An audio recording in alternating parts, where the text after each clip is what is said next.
the captains are running back to their respective run-throughs here as Madison County will be wearing the home purple jerseys and the white pants. The jerseys are trimmed in gold with white numerals and white headgear. Boaz wearing the visiting white jerseys with the crimson pants and the crimson numerals, the gray headgear, the Boaz Pirate flag logo on the side of the helmet. Gone, Ricky, are Tyler Pierce, Ja'Kai Hudgens, Tristan Childers, Elijah Kelly, Ty Sullivan, a lot of guys who made contributions a year ago and have been making contributions for a number of years, have graduated. Their names are written in the Boaz High School football record book in many places. And, like I said, this is a new team, and we hope some of these guys that are on this team will eventually have their name in that book. So the two teams have made their way out onto the field, and we're getting ready to kick off the 2025 season. Now, this is week 0 for the AHSAA. There are a total of 11 weeks, and Boaz will have a bye week later on in the year, in the week of September 12th, which is technically week 3. Yeah. But a lot of teams are playing in week 0 these days because they do wind up getting that bye sometime in the middle of the season, which they all covet. Yeah, it's nice to have the off week. We were talking earlier. If you don't play tonight, you're going to have to go 10 straight weeks. Someone else that Boaz does not have is the kicker from the last few years. Jose is graduated, and so a new kicker has come on the scene here for Boaz, and that's Axon Aristine, and he is a senior this year, and he will be kicking off here, the 5'11", 190-pounder. He doesn't quite have a leg as strong as Jose had a year ago as far as getting the ball into the end zone regularly for touchbacks, but he does have a very accurate leg. We saw him make every extra point a week ago in the Jamboree, and he's got it teed up at the 40-yard line. And Madison County will receive to start the game, and they will move right to left on the first series. Here's Aristine. His kick is in the air, and this one is headed out of bounds. And that is going to set up Madison County in good field position to start this first drive. So they look like it may have gone a little bit off the side of his foot there on the kickoff. Yeah, let's see what they choose to do. Are they going to take it? They'll put it at the 35, and we'll start from there. So good starting field position here for quarterback Jackson Hastings and the Madison County offense. Hastings, a sophomore, 6'3", 165. And they will keep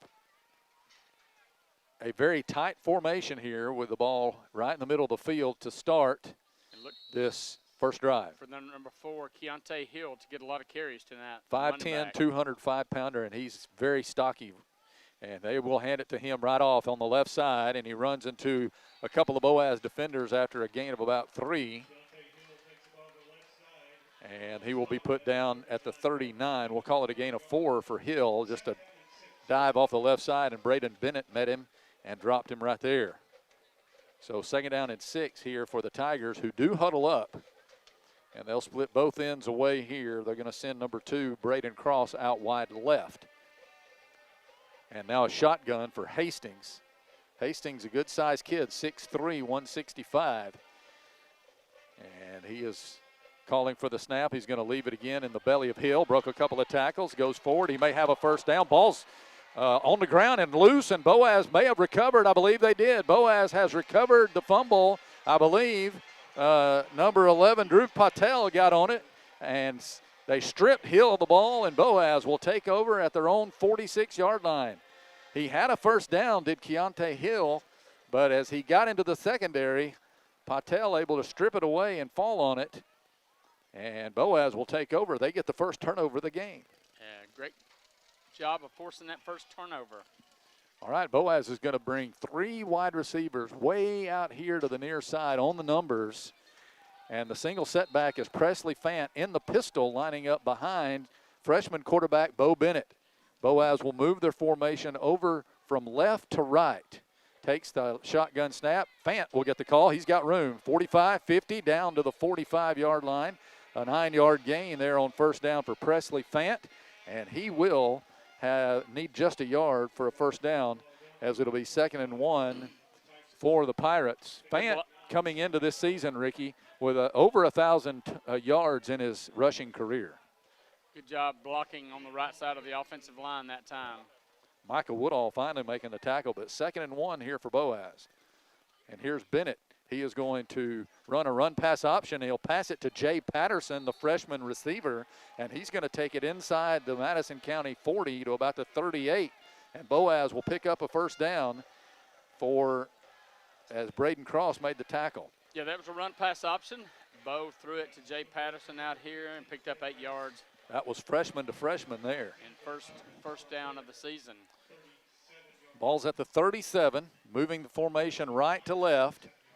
Bennett awaiting the snap. He's going to leave it with Fant. Fant running left, cuts it inside. He's got inside the 35 to the 30-yard line. That's a nice gain there. Again, on first down for Presley Fant. And they'll put it nose in, Ricky, at the 30, and Boaz will need about 3 yards here on 2nd down. 2nd down and 3 for the Pirates, and Boaz going quickly here. They'll split 2 men out wide to the right, 1 to the left. Fant lining up behind Bennett. Bennett is going to back up, wanting to throw. He's in trouble, rolling to his right, and he cannot avoid the rushing linebacker, Damian Roram, a defensive end, and he will sack him way back at the 45-yard line. He tried to stiff arm him, Ricky, but Roram got him on the ground, and that is a huge loss back to the Tiger 45, and now Boaz will need about 17 yards, I believe, on 3rd down. Yeah, 15-yard loss, 3rd. Here is a sweep, and they'll hand off to Sage Bennett. He's met right at the line of scrimmage and will be taken down there by number 11, Caleb Harbin. And that will force a Boaz punt. So a very promising drive comes to a stop thanks to a Roram sack. And that will bring Fant in to do the punting here for Boaz. So he will be backed up to just outside his own 40 to kick this away. 2 men deep for Madison County standing along their 10-yard line. And that's a low snap. Fant is going to just pick it up and run with it, and he's going to be taken down right at the line of scrimmage, and Boaz will turn it over on downs there as Fant had trouble with the snap. I think he still had trouble to kick it out of there, Ricky, but he decided to run with it, and good defense there by the Madison County punt team, and they will have a first down here at their own 46. So the turnover did not hurt Madison County. Like you said, Boaz had a couple of good plays, picked up a first down, but then the sack killed him, and then the bad snap on the punt resulted in a turnover on downs. So a 1st and 10 for Madison County at their own 46. No score with 8:31 to play in the first quarter. Here's Hastings in the shotgun. He's actually in the pistol, and they are going to leave it with the big guy. Again, that's Hill right up the middle. He'll fall forward for a couple. Boaz had that well defense. Drew Patel, who recovered the fumble on the last drive, will make the tackle there. And Ricky, last week in the Jamboree, Boaz did indeed have good run defense for the varsity half. They did. They limited St. Clair County running game. And so far tonight, doing okay in the first few plays. 2nd down and 7. They're going to throw one out to the wide receiver. Spinning forward for about 5 or 6 yards is Harbin. He's wrestled down there by Levi Tucker. And he crosses midfield and gets up to about the Boaz 46. So Madison County will need 2 yards here on 3rd down to keep this drive going, you would think. Hastings in the gun. Hill lined up to his right. And they're going to hand off. This is not Hill. This is actually another running back. This is number 3, I believe, Caden Owen. And Boaz swarms him behind the line of scrimmage That was the freshman Caden Owen, and Boaz was wise to that play, and they will drop him for a loss of 3 back to the 49. So it'll be 4th down and 5 for the Tigers here. And it looks like they will be in a punting situation as Hayden Brannon, the 6-foot, 190-pound senior, will back up into punt formation. Yeah, if they'd have not lost the 2 or 3 yards, you might have seen Madison County gamble and go for it. But after losing the yardage and bringing up 4th and 5, they've decided to punt it away, play field position. Dayton Porter stands deep for Boaz here to receive the kick as Brannon awaits the snap. He has it, and he gets it out of there. Porter calls for the fair catch, makes it on his knees at about the 21, so Boaz will get it back there. So defensively, the Pirates have been good for these first 2 drives. We'll see if the offense can get a little bit of continuity after losing a lot of yards on a sack on that last drive. So let's see, yeah, Boaz. Field position, they're going to start, as you said, about the 21-yard line. Fant will line up in the backfield to the left of Bo Bennett. And they will put 2 wide receivers to the right, 1 to the left. They'll hand it to Fant. He'll pick his way forward, and he'll go ahead for about 4, I believe, to the 25, where he's tackled by Micah Woodall. So it'll be 2nd down and 6. And we saw last week, Fant was the workhorse carrying the football for Boaz. Yeah, I believe he carried it 17 times in that first half last week for like 86 yards. He's in the pistol now behind Bennett. And a bunch set way out to the left on the numbers. Formation moves from right to left. Bennett takes the snap, hands to Fant. Fant running to the left, and he falls down, is tripped up after a gain of a couple, maybe 3, as he rolls forward to the 28-yard line. And Boaz is going to need 3 yards on 3rd down, but this is going to be a stoppage in play for the heat timeout. These are mandated by the Alabama High School Athletic Association around the 6-minute mark of each quarter. And Boaz with an opportune one here on 3rd down. 5:36 to play in the first, no score. This is the Boaz Network. Design your Cabco dream home from the outside in at J&J Homes of Albertville. Crafted with care and engineered to last, your custom options are endless. Both J&J and Cabco builders are proud to be locally based, family-owned, and independently operated. Home ownership made easy. Come by to get their lowest price guarantee with several finance options available, including zero-down options with land or approved credit. Cabco Builders and J&J Homes of Albertville, your dream team for your dream home.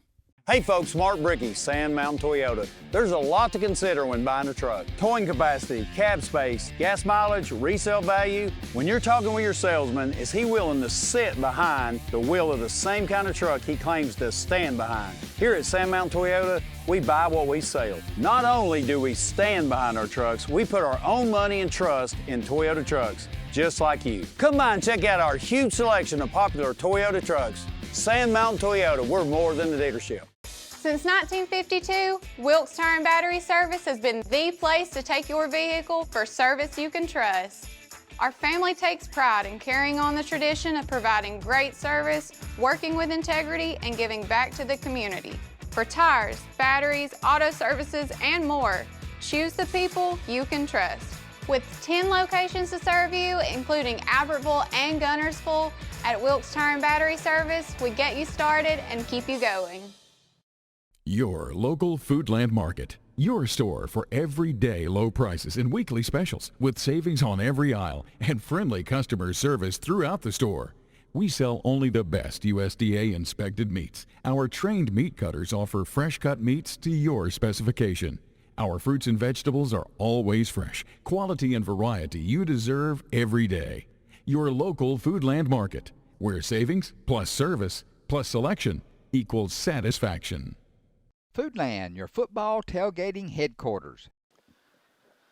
Coming out of the heat timeout, Boaz facing 3rd and 3 here from their own 28-yard line, trying to keep this drive alive. A good time for that heat timeout, but give Boaz a little bit of chance to maybe think about what they want to do on this big third down play here. Bennett has Fant lined up behind him in the backfield. He's going to hand it to Presley. He'll run right this time. He's got his first down across the 30 and down to the 35-yard line.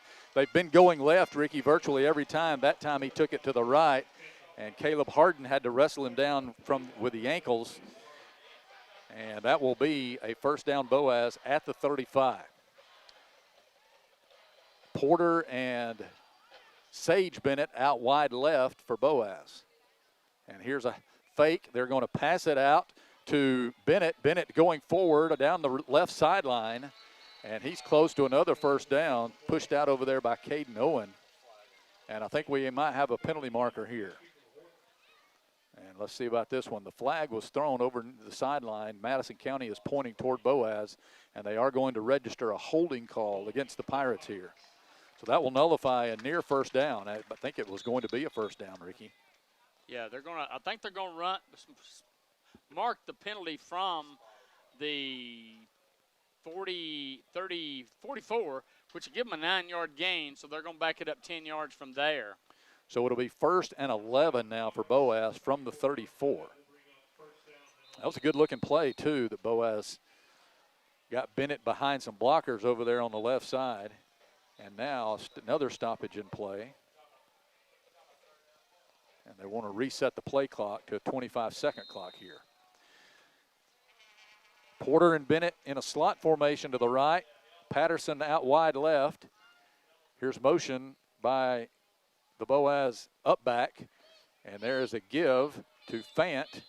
And he is going to be snowed under after a gain of about 3 or 4. Across the 35. And they're going to mark this one, Ricky, at the 39. So a 5-yard gain there. It didn't look like he got that much.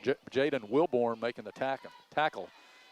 For Madison County. I mean, with Presley's size, he's going to get a good push. 2nd down and 6 now for Boaz.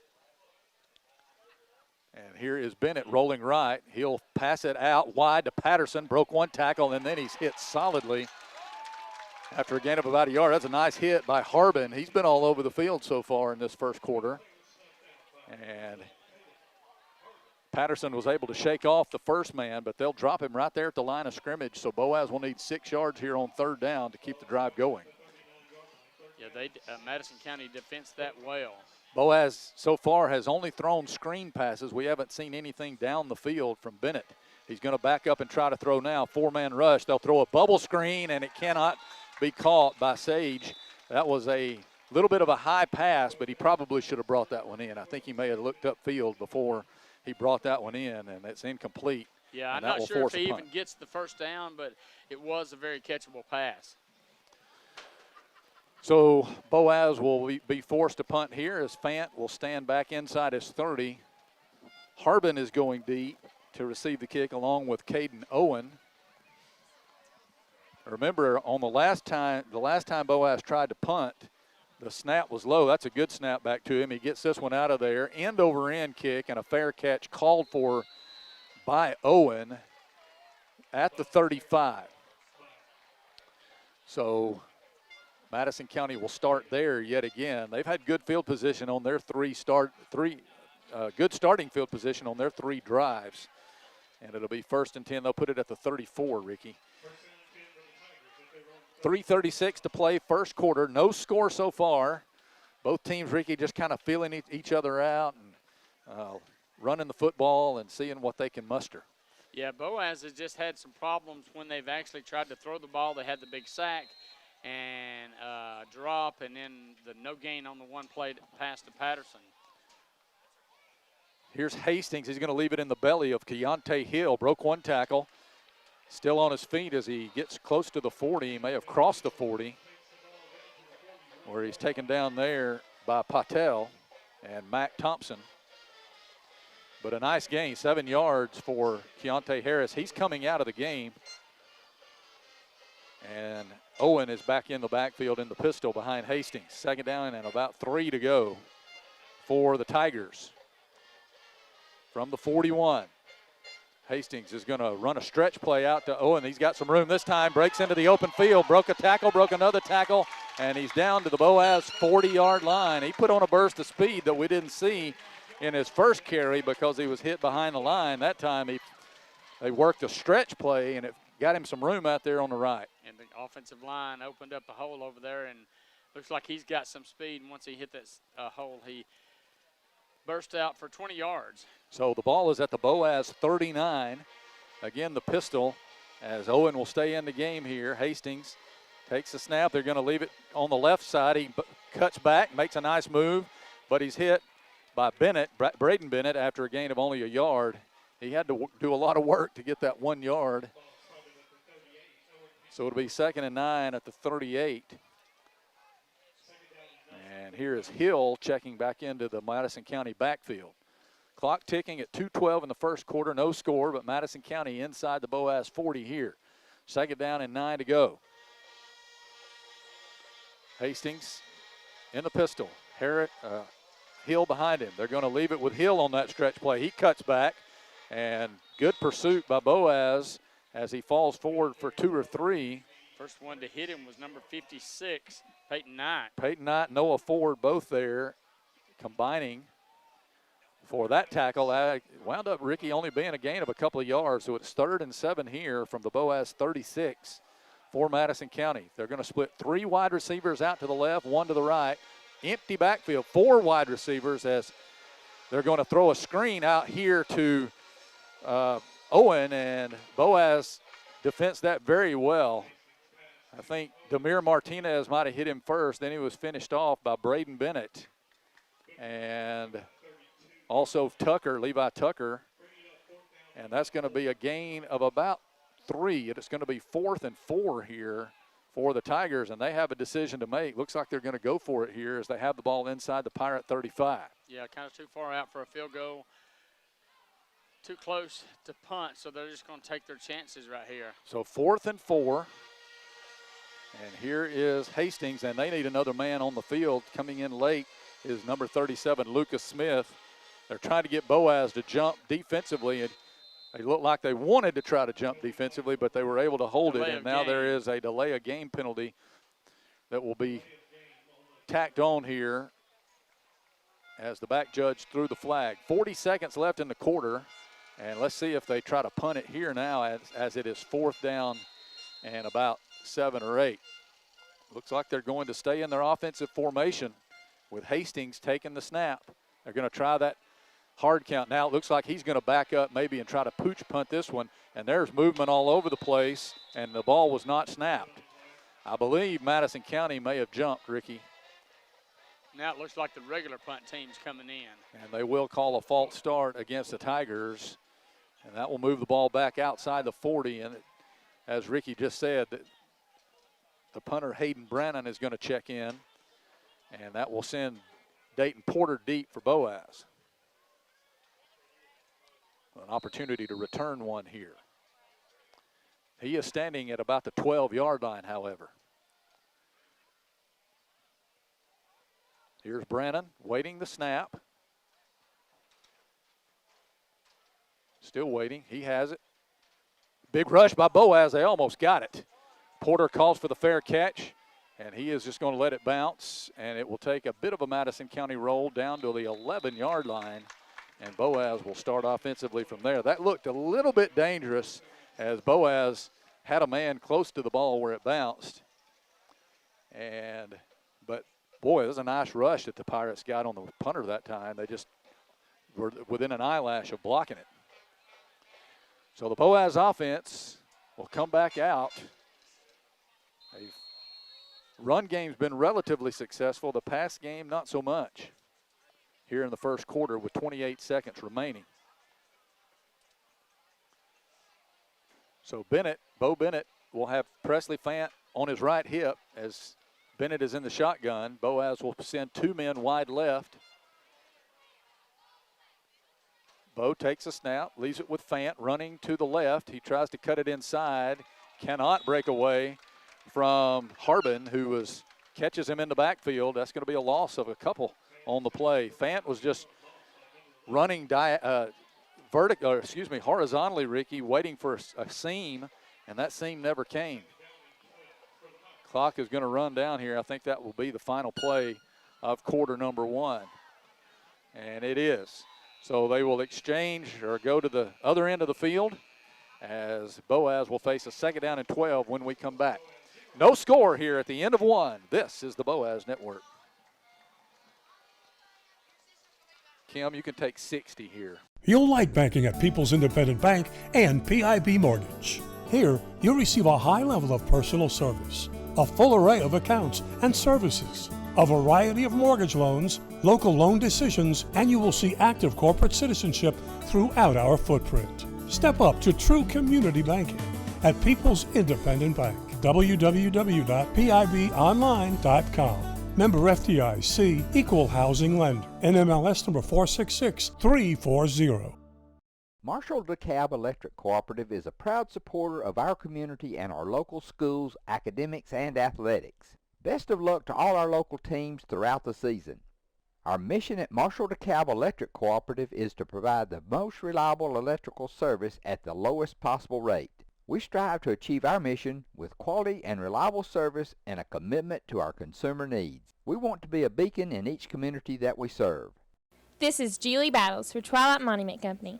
It's hard to lose someone you love, and at Twilight Monument Company, they want to help give your loved one a nice memorial that you can enjoy for generations. Come see my papa, Jerry Battles, at Twilight Monument Company, 256-593-7792. Since 1956 and through 3 generations, the C.A. Langford Company has provided crushed limestone, sand, asphalt, and more, from large commercial projects to small jobs and residential needs. For products and services information, call 582-5723 or visit their informative website, calangford.company. We are starting quarter number 2 here as the Boaz Pirates face second down and 12, and the ball's back inside their 10-yard line now, back to the 9. And Ricky, Pirates kind of dug themselves a little field position hole here. Yeah, they've got to get out of this. Need a big gain here, or you're going to be facing a 3rd and long. Fant will line up in the backfield with Bo Bennett. Bennett takes the snap. He's going to look to throw. Sets up. Pass is incomplete. Threw it behind. Sweeping Dayton Porter across the middle. Porter was wide open, but the pass was away and low and behind him. Kind of threw it at his feet. So now we are 3rd and long, 3rd and 12. And Madison County, what they've kind of done on their last 2 possessions, just they didn't pick up the first down, just kind of punting and playing field position. Jay Patterson's going to go wide right. Sage Bennett, Dayton Porter coming wide left. Fan in the backfield. Bennett is going to fake. He's going to throw it to Porter, and Porter had to go down to catch the ball, and he went down to his knee, and they will whistle him dead back inside the line of scrimmage. So he's dropped in the backfield there. That's about the 7-yard line, so that's a 2-yard loss. And that one may have had something cooking. They had it well designed, but it was a low pass. He had to go down and get it. And as he went down, his knee hit the turf. And it'll be 4th down and about 14. And Fant will be kicking here from his own end zone. Max protection here as he tries to get this one off. Madison County's going to get good field position. He gets it out of there. High, wobbly kick. It's going to take a Boaz roll as it bounces at about the Boaz 35, and it will be down at about the 38. So excellent field position here for the Tigers as they will start their next offensive drive. And putting this Boaz defense really to the test here as they kind of have been, Ricky, all first quarter and starting here in quarter number 2. Yeah, pretty much. They've been behind the 8 ball this first quarter and now really put to the test. Need to bow their neck right here.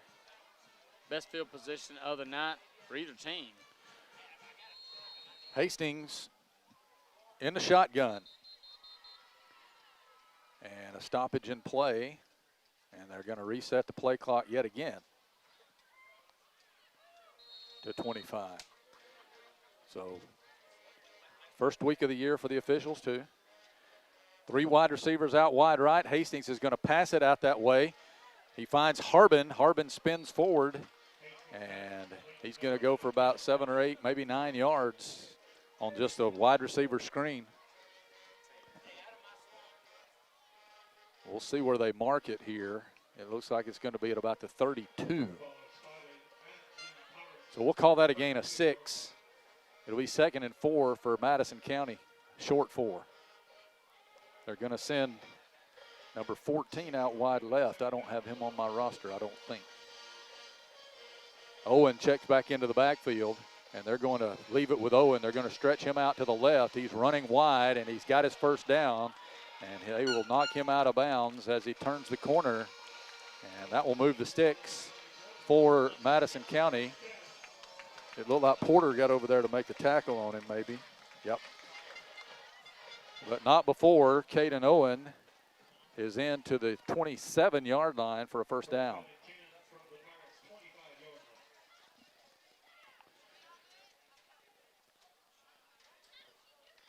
Let's call it the 26. 1st and 10 at the 26. So both ends will split away here. Hill is in the backfield with Hastings. They're going to go with a hard count and move their formation to the left. Hastings is going to leave it with Hill on a counter play. He's got room, almost broke away. Touchdown saving tackle by Porter from his safety position. Hill was one step away from taking that one to the house. He's going to be about 9 yards on that one. It's second and very short for the Tigers here. These offenses look very similar. The difference has been field position. Again, both ends split away. Hill lined up to the right of Hastings, and they will move the formation that way as well. They're going to leave it with Hill running straight ahead, right up the middle. He's got his first down inside the 15, down close to the 10.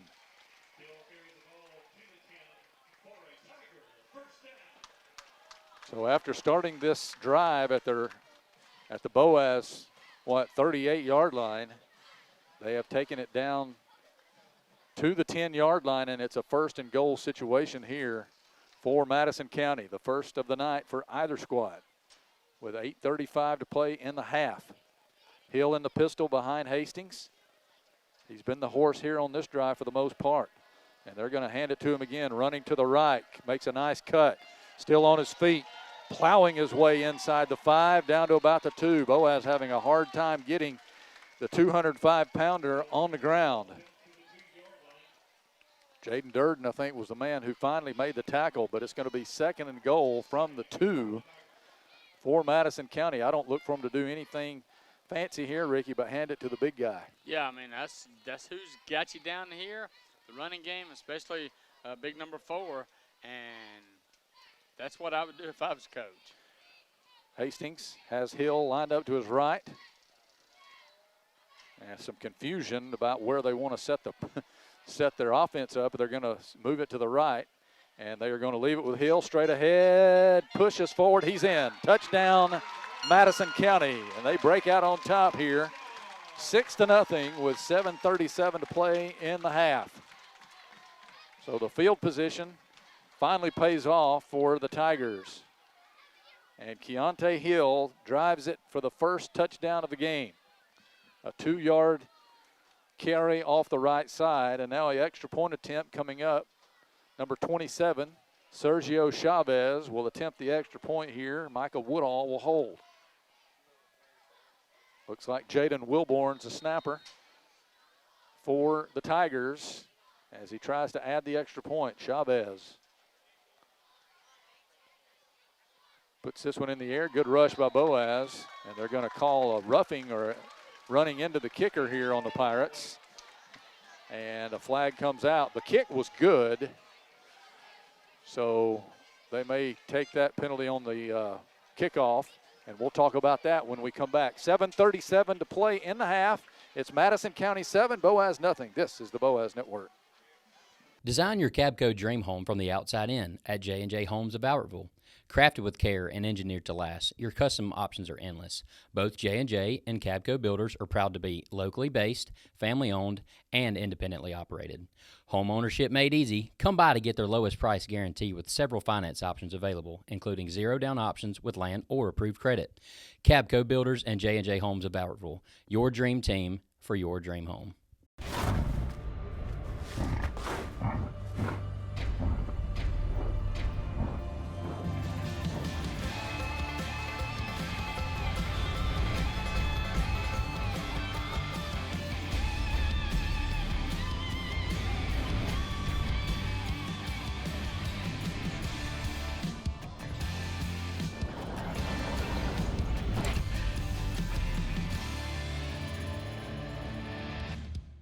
People's Bank is my go-to place for banking. When you deal with People's, their goal is your success. Here at People's Bank, it's more about a relationship. I know my bankers, and I've got their cell numbers. I just call them. If we had been with a larger bank, we would have just been a number. We're supported 100% by People's Bank. They're our neighbor, they're our friends. We're part of this community. I went to People's Bank because I knew they were going to take care of me. People's Bank treat us like we're the most important client they have.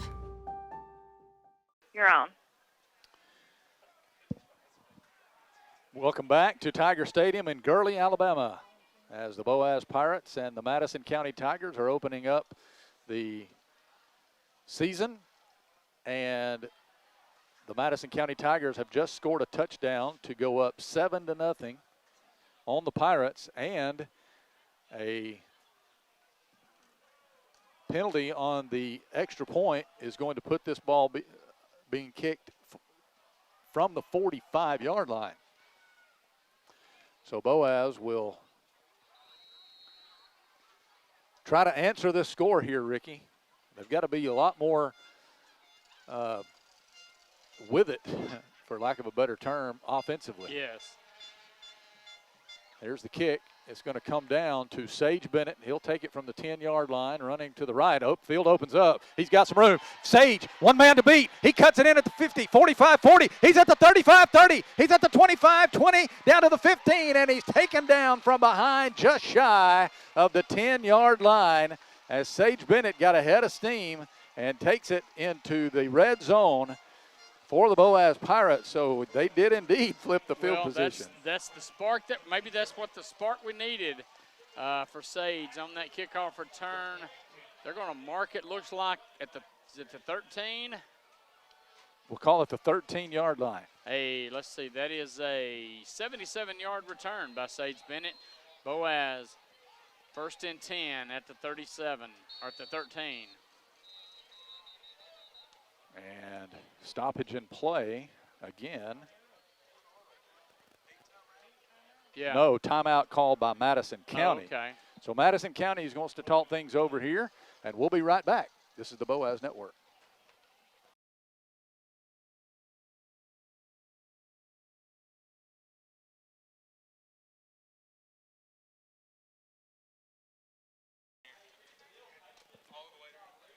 So we're back here as Madison County took their first time out of the half.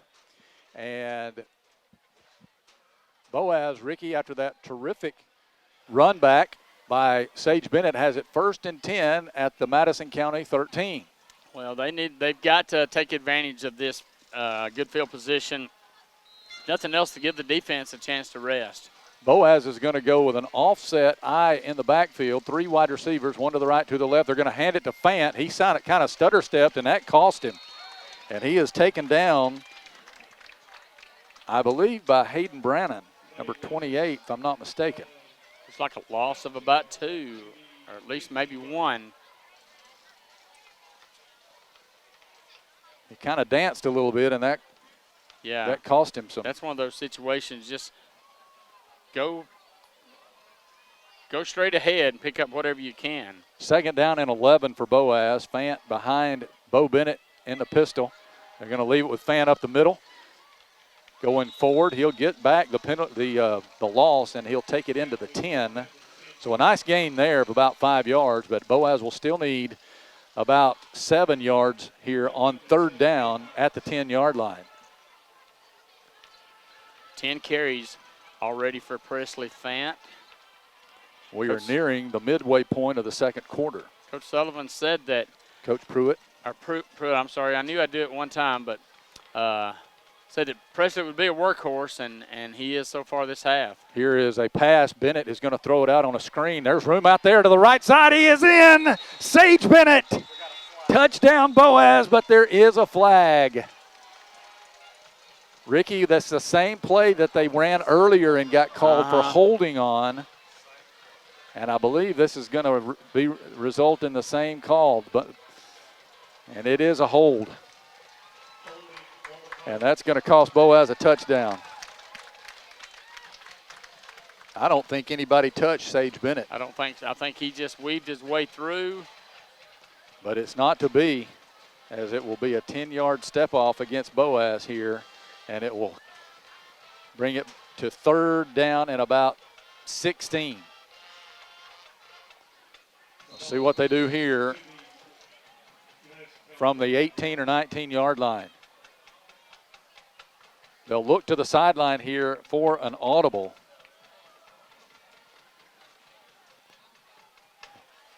Fant lines up to the left of Bennett. Bennett's going to back up, wants to throw. He's in trouble. He's in a lot of trouble. Tries to step up, and they're going to sack him way back outside the 30-yard line.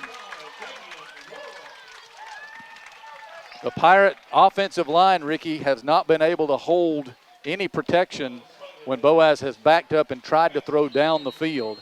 And that is going to be 4th down and very, very long for the Pirates.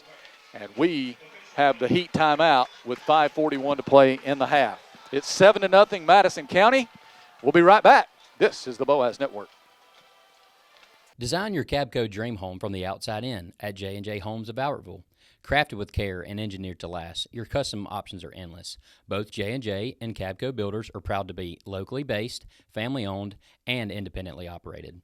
Home ownership made easy. Come by to get their lowest price guarantee with several finance options available, including zero-down options with land or approved credit. Cabco Builders and J&J Homes of Albertville, your dream team for your dream home. At the Carpet Store, Highway 431 in Albertville, we're more than just our name. Sure, we're carpet, but we're so much more. We're ceramic floors, showers, backsplashes. We're hardwood, laminate, and luxury vinyl tile. We're installation supplies, vinyl flooring, and remnants. Why not visit our beautiful showroom and let our professional sales staff show you all the things we are? The Carpet Store, Mosley Flooring, Highway 431 in Albertville, where we're so much more than just our name. At Piggly Wiggly, we work hard to deliver the very best to you and your family. We offer only the top quality Black Canyon Angus beef, Swift natural fresh pork, grade A Kegel fresh chicken, smoked, processed, and frozen meat items. One of the most popular promotions at Piggly Wiggly is our Pick 5 meat program. Purchase a single pack of meat and pay our everyday low price, or purchase 5 packages marked with the bright red Pick 5 label for just $19.99. You get the best of both worlds, great quality meats and a super low price. You'll always find low prices throughout Piggly Wiggly. And you're back in 3, 2, 1, you're on. Welcome back to Tiger Stadium. Ricky, one of the things that we really haven't talked about, we talked about Boaz losing all of those skill players, but what we didn't talk about is the fact that Boaz lost 4 offensive linemen to graduation from a year ago, and they've trying to break in 4 new ones, and so far protection for Bo Bennett hasn't really held up. It hasn't been good. Bo's been sacked twice, and Presley, only ran the ball sparingly, not well. So Boaz is going to go for it here on 4th and about 25 or 30. Bennett wants to throw, looking. He's going to set up, and they're going to sack him. He waited and waited and waited out to the sideline.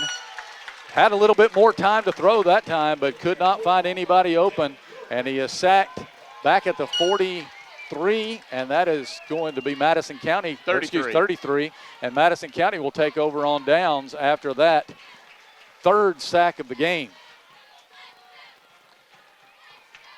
Just not comfortable at all back there trying to pass the ball down the field. And that time give credit to Madison County for covering. There just wasn't anybody open. So it'll be 1st and 10 Tigers at their own 33-yard line as they're ready to go offensively. They're going to leave it in the gut of Caden Owen running left. Good defense that time by Boaz as Owen didn't go anywhere. They will drop him. It was Drew Patel in on the stop for Boaz, but there is a flag down, I believe. It is. I believe it's holding on Madison County. No signal yet. Still no signal. Still no signal.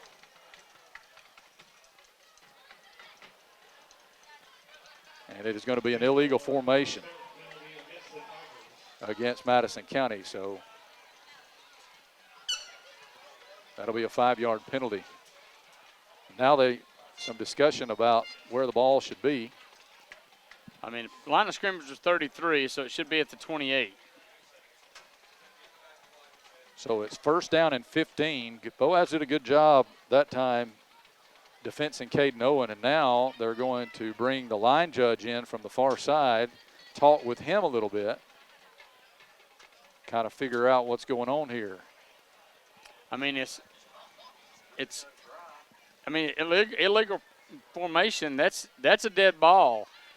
I mean, where they've got it spotted now is like a 6-yard penalty, but illegal formation should just be 5 because that's not, you don't take the play into consideration.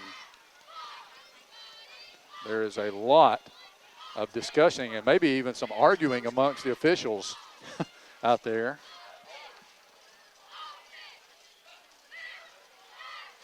So now they're going to move it back even further, Ricky.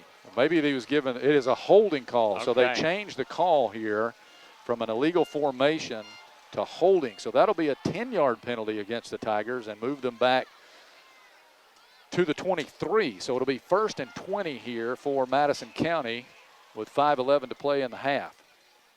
Here is Hastings in the shotgun. Owen in the backfield with him to his right. 2 wide receivers to either side here for Madison County. Here's Hastings. Hastings backs up. He wants to throw.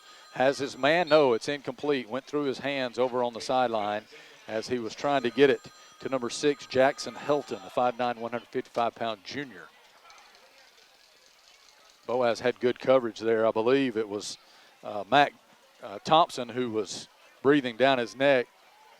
So it'll be 2nd and 20 for the Tigers. 2 men will go out wide left, 1 to the right. Actually 3 out to the left, 1 to the right. And Hastings looks like he is audibly out to his receivers on the left side. Shotgun formation. They're going to pass, a little screen pass. Got away from a couple of men and going forward, still on his feet is the receiver. And number 11. That was Harbin. He's been their best receiver tonight. And he takes it all the way down to the 39. So a big gain for Harbin as he broke 2 or 3 tackles there. But looked like Boaz had it well defensed to start out, but the initial containment broke down. 16 yards on the gain. Now it brings up a manageable 3rd and 4. Peyton Knight eventually making the tackle for Boaz there, but not before Harbin made something happen. Here is a 3rd and 4 from the 39. Hastings is going to leave it in the gut of the big guy, and he's going forward for the 1st down. That was Hill, and Hill is across the 45 to about the 48-yard line, and that'll be a 1st down for the Tigers. That's his first carry on this drive. He made it count. Boaz defense. Even in this 2nd quarter, Ricky, showing a little bit of signs of wear. They are. Madison County has run only 19 plays, but it's the length of times of their 2 drives. Here's Hastings backing up. He wants to throw down the field this time. Has his man. It is complete right in the middle of, and there is a flag at the end of the play too. Harbin makes the catch, and they may have got a late hit out of bounds. Was that the call? I think that's what they call, but I didn't think it was. Cooper Horton made the tackle. Beautiful throw by Hastings in between the defenders there. And that is going to be a personal foul against Boaz. So that'll be 15 yards, Ricky, tacked on to the end of that play.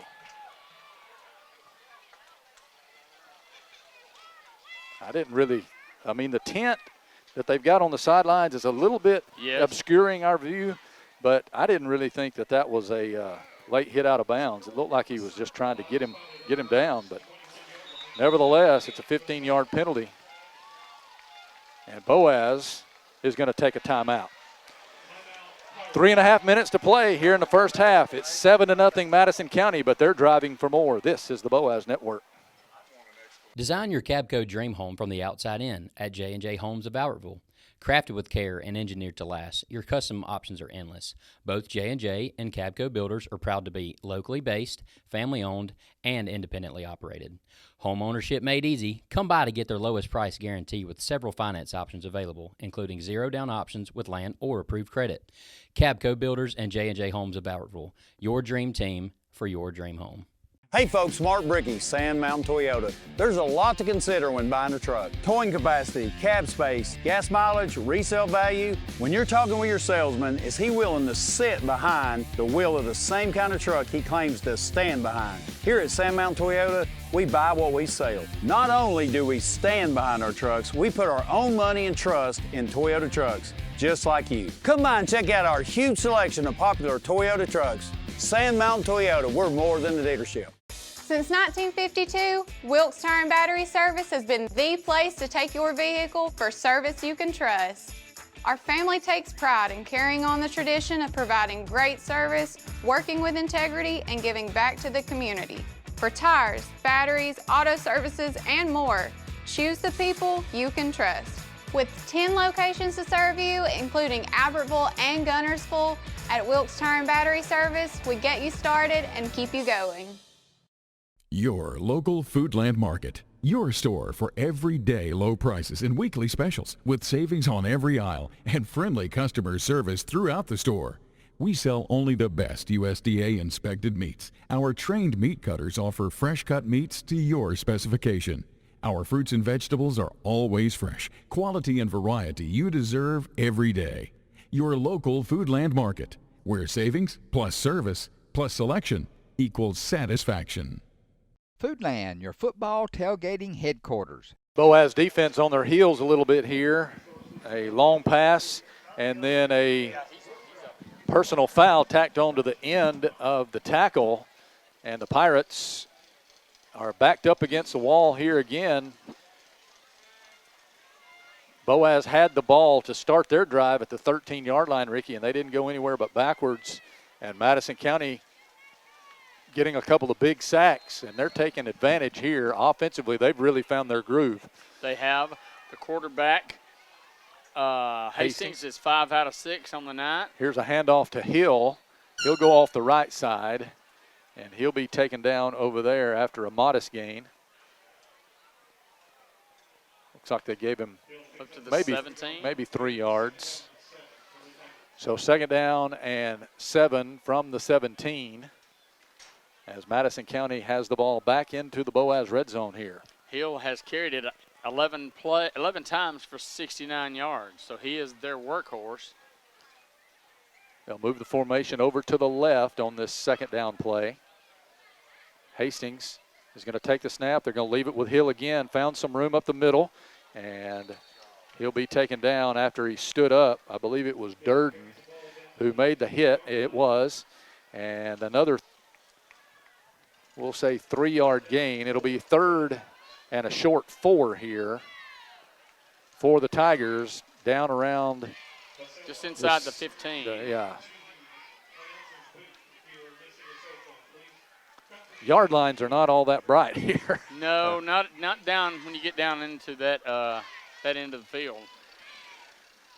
Right around just inside the 15, as Ricky said, on this 3rd down and about 3, we'll say. It's a long 3. Here is a handoff. Hill running right. He's hit, and he's taken down. Good pursuit by Boaz that time after a gain of a yard, maybe less than a yard. And Hill is slow in getting up. They'll get him to his feet. Somebody really hit him hard. I believe it may have been Patel who came up and hit him. And it is going to be 4th down, Ricky, and we'll say 3. You got about half a yard there.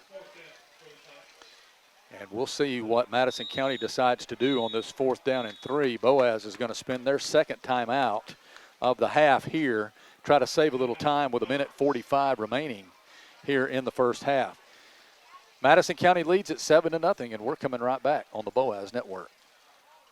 Since 1992, Horizon Communications has brought you community channel programming. As we're preparing for another season of high school sports, we'd like to take this opportunity to thank our many loyal community-minded sponsors who've supported Horizon's local origination programming through the years. We encourage our local viewers to patronize our local sponsors and let them know how much you enjoy Horizon's Community Channel broadcast.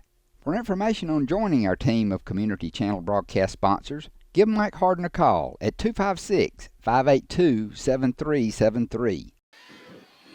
This is really the play of the game to this point, Ricky. I know we're just in the second quarter, late in the second quarter, but a 4th down and 3 for Madison County. And Boaz has got to get a stop here. Yeah, if he don't and they go on and score, they're going up 2 touchdowns, and this is big. You know, like I said, Boaz, whether they'll have time to do anything the rest of the half, but at least keep it a 1-score game. So here are the Tigers with 3 wide receivers out to the left, 2 to the right. Empty backfield for Hastings. He's going to take the snap. He's going to throw quickly. That ball is caught. Incomplete. Incomplete. It was dropped by the receiver who had it in his hands as he was going to the ground. I don't know if a Boaz defender was able to swap it, but it was incomplete. It was Demir Martinez who was covering on the play, and Boaz will indeed take over on downs, and they will hold down at the 14-yard line. So they will take over here. I would expect to see a heavy dose of Presley Fant to end this, to keep on this drive here with just 1:40 remaining in the half. And Ricky, Boaz will get the ball to start the second half. Fixing to say that's big there. At least they go in, maybe make some adjustments, and just keep it a 1-score game here at the half. All right, here's Bo Bennett in the shotgun. And he's going to actually throw out. And it's going to be intercepted. No, he dropped it. It was going to be a sure pick 6. That was a great read by Harbin out there, but he couldn't bring it in. He was not fooled at all. He knew exactly what Boaz was doing. Well, that's all the passes. They've been able to throw 8 passes, and most of them are those screens. So you can't blame Madison County and Harbin there for. But it also stops the clock. Yes. Here's a handoff to Fant. Fant running, finds his way across the 15 to the 20 and down close to the 25. And they'll be that was a good run by Presley Fant. They'll be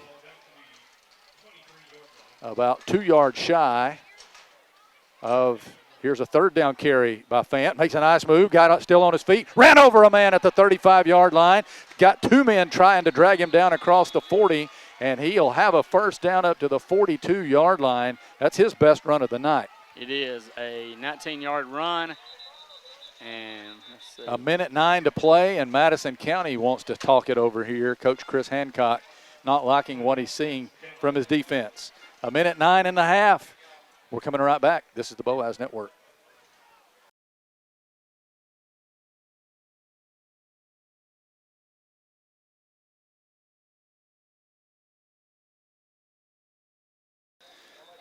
First down and 10 yards to go for Boaz on the 42-yard line. We are in the closing stages of the first half. 1:09 to play. Both teams have used 2 timeouts, 1 remaining for each squad. Boaz trying to move the ball here, and they've done it on the ground here with Presley Fant's legs on this drive. First and 10. Nothing else. You get a little bit of momentum going in at the half. Figure something out. Here's a handoff to Fant. He's going right up the middle, and he's got about 4 or 5 yards. He's taken down by the legs by Keontae Hill, who's in there defensively. It's about a 5-yard gain there. 2nd and 5. Here's Bennett, and there's movement. I think Boaz moved early. I think Jason Duke, the center, might have fallen forward, and that's going to cost Boaz the 5 yards that Fant just got. So with 52 seconds left, it'll be 2nd down and 10. Umpire's having a little hard time with his math. No, it's not. And here is the line. Here is Coach. Here's a timeout called by Boaz. I think Coach Pruitt is complaining about the spot, and I don't blame him. It's a yard behind where it should be. I mean, the down markers are right, I think, because he picked up 5-yard penalty. Should be right there. And the line, he's Coach Pruitt is talking to the line judge, trying to get them to assess what's going on. Did they charge Boaz a timeout? I don't think so. I don't believe they did. Here's a second down, and it says 10 over there on the down marker. And now here is a stoppage in play. False start again. Boaz left early. So that is going to cost Boaz 5 more yards. They were trying to run a wide receiver sweep that time to Sage Bennett. But Boaz shooting themselves in the foot left and right here. And quite frankly, it's the first game of the year. Boaz is very young. Those things are to be expected. You don't want it to happen, but sometimes it's inevitable. 40 seconds left. Now it's 2nd and 15. And a flag is going to be thrown on the sideline.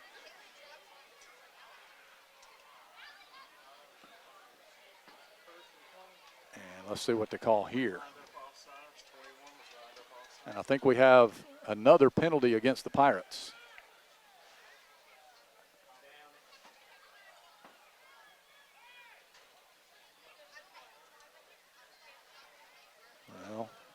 They wrote something down, so I mean they don't usually on the write unsportsmanlike conduct down. It is unsportsmanlike against Boaz. So that's going to be a 15-yard penalty, and this Or it's going to be half the distance. So they're going to put this one back down to where almost where they started this drive, Ricky. And it's going to be 2nd down and a country mile here. Well,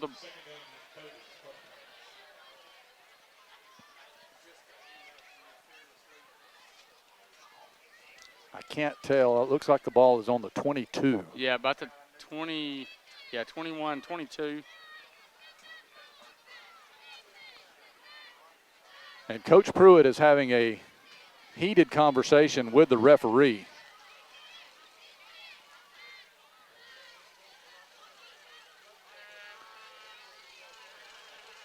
And they will scrimmage from there. 37 seconds left. And they will wind the clock here. Boaz on 2nd down and about 30. They're going to throw a screen out to Fant. First time we've seen this play tonight. Fant picking his way. That was a good play by Hayden Brannon tripping up Fant because Fant was one step away from making something big happen. 3rd down and about 20 now with 9 seconds to go. Boaz has time for one more play. Bennett's going to back up, just heave it if he can. He's in trouble. He fumbled the ball, and the ball is loose and recovered by Madison County as time expires here in the first half of play. As he was trying to step up, somebody got him from behind, and the ball popped free, and that will send us to halftime. And it was not a good half for Boaz offensively. Defense had some moments, but the offense has got some work to do as they go in for the second half of play and discuss things here at halftime. So that's going to do it for the first half. Madison County leads it 7-0, and we're going to send it back to the studio for halftime, and we'll be back with the second half of play. You're listening to the Boaz Network. You'll like banking at People's Independent Bank and PIB Mortgage. Here, you'll receive a high level of personal service, a full array of accounts and services, a variety of mortgage loans, local loan decisions, and you will see active corporate citizenship throughout our footprint. Step up to true community banking at People's Independent Bank. www.pibonline.com. Member FDIC, Equal Housing Lender. NMLS number 466340. Marshall DeKalb Electric Cooperative is a proud supporter of our community and our local schools, academics, and athletics. Best of luck to all our local teams throughout the season. Our mission at Marshall DeKalb Electric Cooperative is to provide the most reliable electrical service at the lowest possible rate. We strive to achieve our mission with quality and reliable service and a commitment to our consumer needs. We want to be a beacon in each community that we serve. This is Julie Battles for Twilight Monument Company. It's hard to lose someone you love, and at Twilight Monument Company, they want to help give your loved one a nice memorial that you can enjoy for generations. Come see my papa, Jerry Battles, at Twilight Monument Company, 256-593-7792. Since 1956 and through 3 generations, the C.A. Langford Company has provided crushed limestone, sand, asphalt, and more. From large commercial projects to small jobs and residential needs. For products and services information, call 582-5723 or visit their informative website, calangford.company. Alexander Mendoza.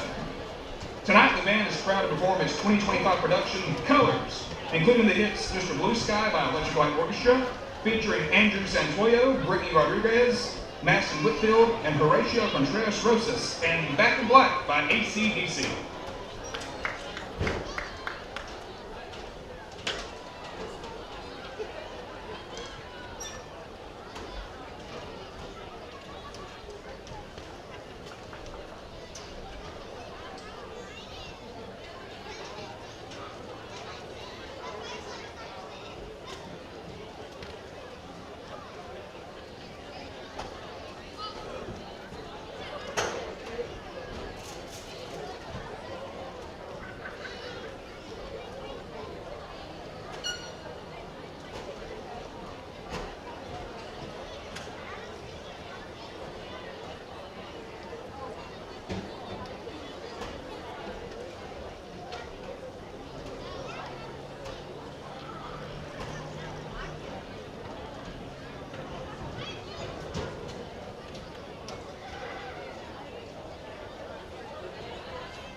Drum major Gracie Johnson.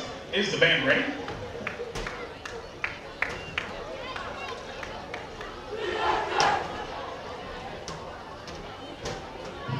Ladies and gentlemen, the Boaz High School Marching Pirates.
And now, the Marching Pirates perform the Boaz High School fight song to the visitor section.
Ladies and gentlemen, Tigers. Horizon Communications archives of local high school sports and school programs now spans decades and generations, covering multiple sports and programs. DVDs of these memorable events make the perfect gift for any occasion, and the cost is simple and affordable. The first game or program DVD is $20, the second game or program is $15, and then any others are only $10 each, all on their own individual DVD. Pre-1990 games converted from coaches' films are as low as $5 per game. We have hundreds of games from the late 50s on up. Give us a call at 256-582-7373, message us on Facebook, or email mharden@horizoncommunications.net to check the availability of your desired event. Let Horizon Communications help you with the gift of video to be treasured for a lifetime. Since 1992, Horizon Communications has brought you community channel programming. As we're preparing for another season of high school sports, we'd like to take this opportunity to thank our many loyal community-minded sponsors who've supported Horizon's local origination programming through the years. We encourage our local viewers to patronize our local sponsors and let them know how much you enjoy Horizon's community channel broadcast. For information on joining our team of community channel broadcast sponsors, give Mike Harden a call at 256-582-7373. Welcome back to Tiger Stadium in Gurley, Alabama. Patrick Williams and Ricky Smith, Troy Rogers and Bubba Riddle, our entire crew here tonight as we are getting ready to start the third quarter of this season opener between Boaz and Madison County. The Madison County Tigers lead it 7-0 at the half. And Ricky, Boaz, quite frankly, is fortunate. And we apologize for that technical difficulty. Ricky, Boaz really is fortunate to only be down 7-0 as we start this second half. They did, but they get the ball to start the second half and maybe get a good kickoff return here. This one is going to be on a line drive to Sage Bennett, who had a big kickoff return earlier.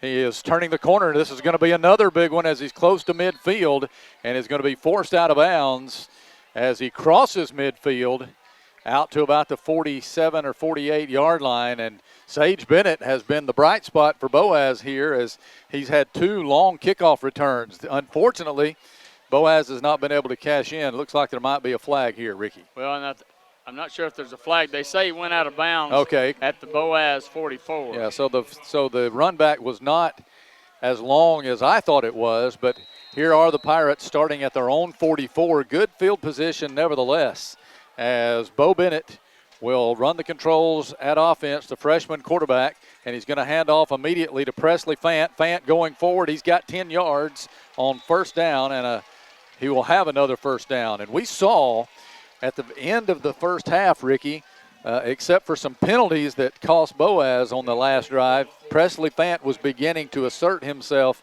and lean against that defense a little bit. He did, and give me just a second, and I'll tell you what he ended up having that first half. He ended up with, he's got 14 carries, 69 yards right now. And he gets it again, and he's weaving his way forward for another 10 yards down into Madison County territory at about the 36, 35-yard line. Put it nose in at the 35. You know, they overall they ran the ball well. The passing and the protection of Bo Bennett was the problem. I wouldn't be surprised now if you just see more running the ball. And because the offensive line did a pretty decent job when they're running it. Here's Fan again going up the middle, and another 7 yards or close to it on first down for Presley Fant. So the offensive line getting him some running room as he takes it down to the 29, maybe the 28, we'll say, yard line, and Boaz will need about 3 yards here on second down. 3 wide receivers out to the right, which is the short side of the field. And here is Fant getting the call, trying to run right, spun out of a would-be tackle, still on his feet, falls forward, and he's going to have another first down, I think, Ricky, down at the 25-yard line. Yeah, the second effort and the spinning forward is what got him that first down. So it is 1st and 10 Pirates here at the 26, we'll say. And the Pirates will send receivers out to the left. Here's motion by one receiver. That's Sage Bennett. He's going to get the handoff, cuts it inside, ran into the back of his own man, and will be taken down at about the 20. That's a gain of 5. That was Hayden Brannon on the tackle for the Tigers, but a 5-yard gain for Sage Bennett. as he took the sweep, running right to left. I mean, tried to change it up a little bit and see if you could catch Madison County napping. But a good pickup nonetheless on first down of 5 yards. I think if he hadn't run into the back of his own man, he might have run further. Here's a handoff to Fant. Fant working his way inside. He's got room inside the 10. He'll go down at about the 8-yard line. It'll be a goal-to-go situation here on this first drive of the second half for the Pirates. And I know they probably weren't happy with some of the calls and penalties late in that first half, but I'm sure there was a pretty stern talking to, especially to the offensive line. Pistol formation, Fant behind Bo Bennett. He'll give the Fant. Fant running off the right side down to the 5, powers his way in. Touchdown, Boaz. Presley Fant records the first touchdown of the season for the Boaz Pirates, and they are within a point here of tying this game. A big-time drive to start this second half. 8 plays, 56 yards after the good kickoff return, and I believe every one of them was on the ground. Here is Axon Aristine to attempt the point after. Sage Bennett is the holder. And the long snapper is Braden Bennett. There's the snap and the kick. Axon Aristine's kick is good. He's 1 for 1 now in his career. So with 9:19 to play in the third quarter, Boaz has tied this one up on the legs of Presley Fant. We'll be back. This is the Boaz Network.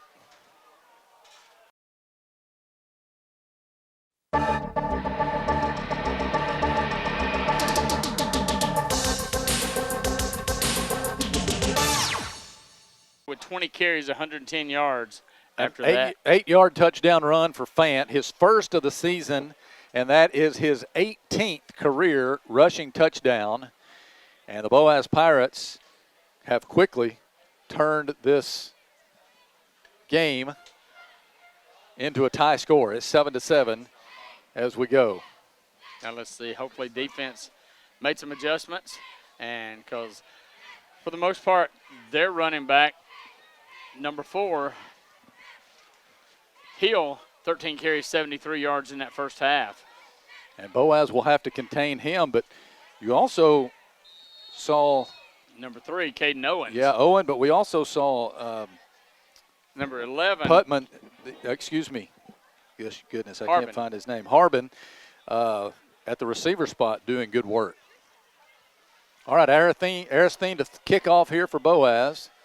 This is going to be a short kick, and running under it is one of the up men. He's going to take it, and he is snowed under at the 30-yard line. Good coverage by Boaz after the short kick by Aristine. So here come the Tigers for their first offensive possession here in the second half, trying to break out, regain the lead here.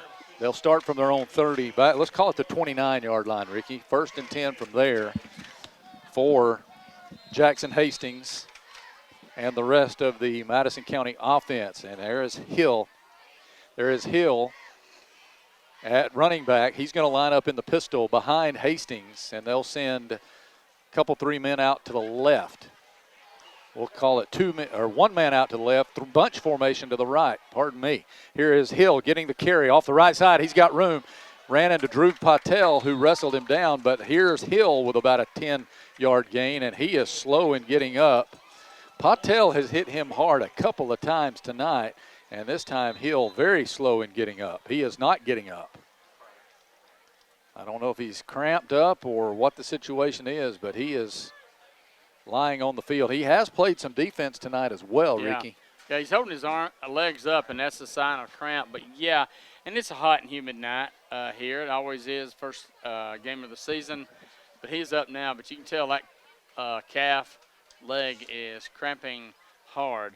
But, you know, they bring in number 3, Caden Owen, a freshman, to run the ball. And he had some good carries in the first half, 4 carries, 24 yards, including one of 20 yards. So really don't lose a lot. In fact, Owen probably has a little bit more speed than Hill. Hill's just a big, powerful runner. Well, I think if Boaz has it druthers, though, Ricky, they'd rather see Owen in there rather than Hill. They're going to put 1 man way out wide right near the sideline. And here's Hastings. He's going to take the snap. He's going to hand it off to Owen. Owen sidesteps one man, but is not able to get away from a second man. 76. And that was Maximus Rosario, who is in there on defense. And they have, I think that's Owen slow in getting up now. Rosario with a big hit on him, and it looks like he's favoring a left ankle. This is not a cramp, I don't think. I think this is a more severe injury. And the trainer for the Tigers will go back out onto the field for the second consecutive play to see about the running back, Owen. And those are the only two we've seen in the backfield tonight, Ricky. So they may, Hill and Owen, and they may have to bring in the third stringer here. 30, I was going to say number 30 came in, Fisher Hurd, 5'7", 140, a sophomore. He came in, and I don't see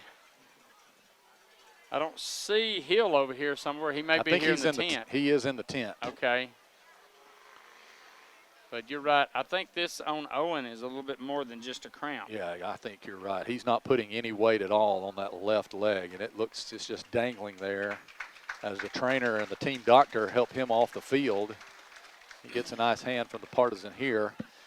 And as Ricky told you, they check in Fisher Hurd, the 5'7", 140-pound sophomore, and he'll line up to the right hip of Jackson Hastings. So you wonder if things might fall to the arm of Hastings here.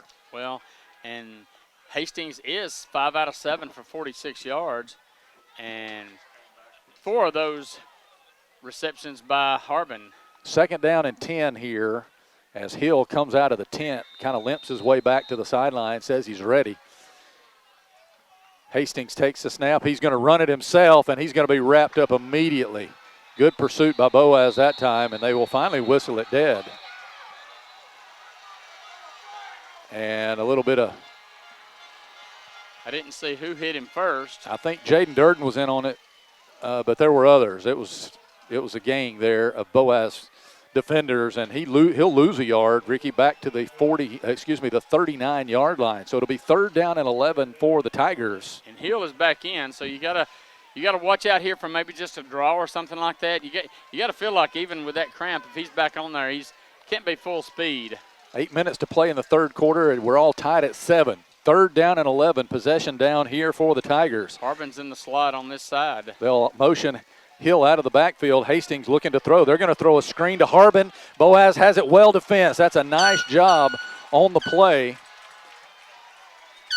And I think it was Demir Martinez or Drew Patel who made the play there for the Pirates.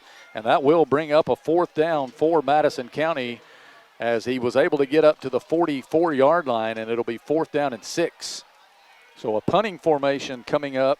Hayden Brennan deep for the Tigers to take the snap to punt it away to Dayton Porter, who's deep for Boaz. So Hastings will await the snap here on this 4th down play as he looks to kick it away. Ball at the 44, has the snap. It's a high snap. Again, a heavy rush by the Pirates, and this one is off the side of his foot.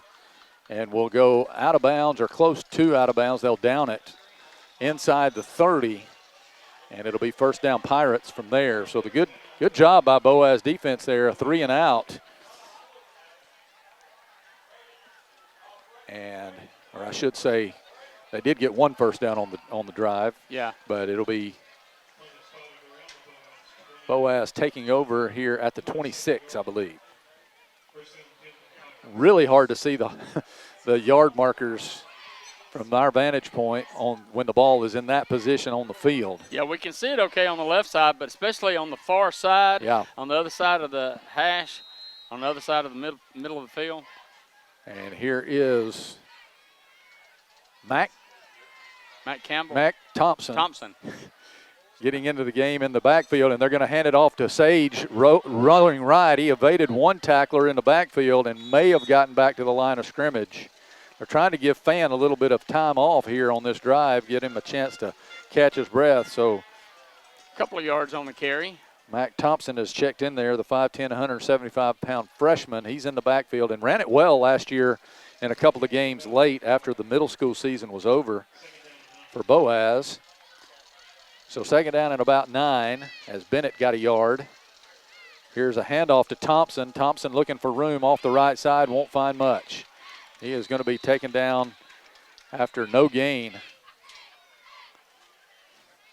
as he was driven backwards. Presley is coming back into the game, but you're coming back in now in a third and about 8, 9 yards. We'll say no gain on the play that time for Thompson. Boaz badly needs to complete a pass. Yeah, I mean, Braden is 6 out of 9. Bo? Bo is 6 out of 9. And he's going to set up to throw this one long. Got a man open over here. It is caught by Porter on the sideline for a first down at around the Madison County 45. Just a wheel route. Dayton Porter's first career reception. And Bennett put that one right on the money. And there wasn't anybody close to him. Heat timeout, yes. So we will take a break here. Tied at 7 with 5:38 to go. Boaz moving the chains. And we'll move to a timeout here as well. This is the Boaz Network. Design your Cabco dream home from the outside in at J&J Homes of Albertville.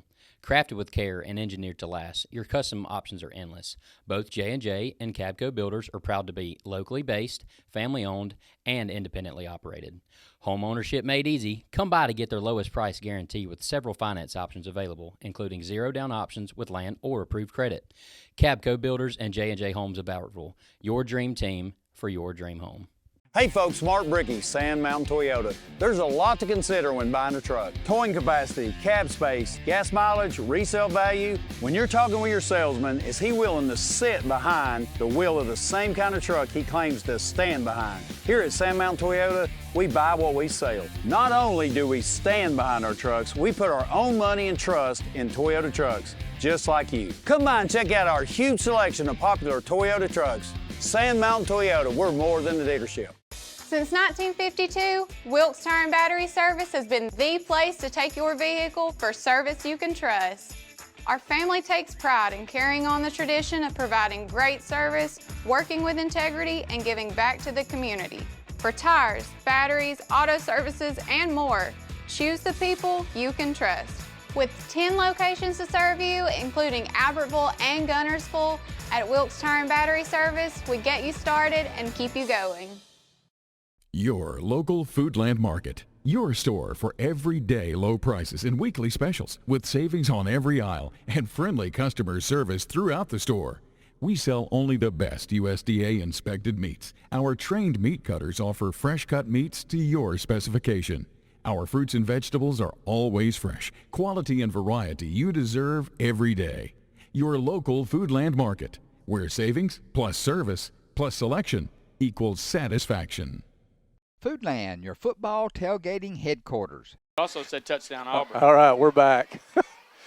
During the break, ladies and gentlemen, we were all talking about each other's mess-ups on this broadcast tonight, and Ricky decided to dip into the past 32 years of mess-ups. So we're back here after the heat timeout of the third quarter. We're all tied at 7. Boaz with the ball in Tiger territory at the 45-yard line. They're going to bunch out 3 men wide right. 27-yard pass play from Bennett to Porter.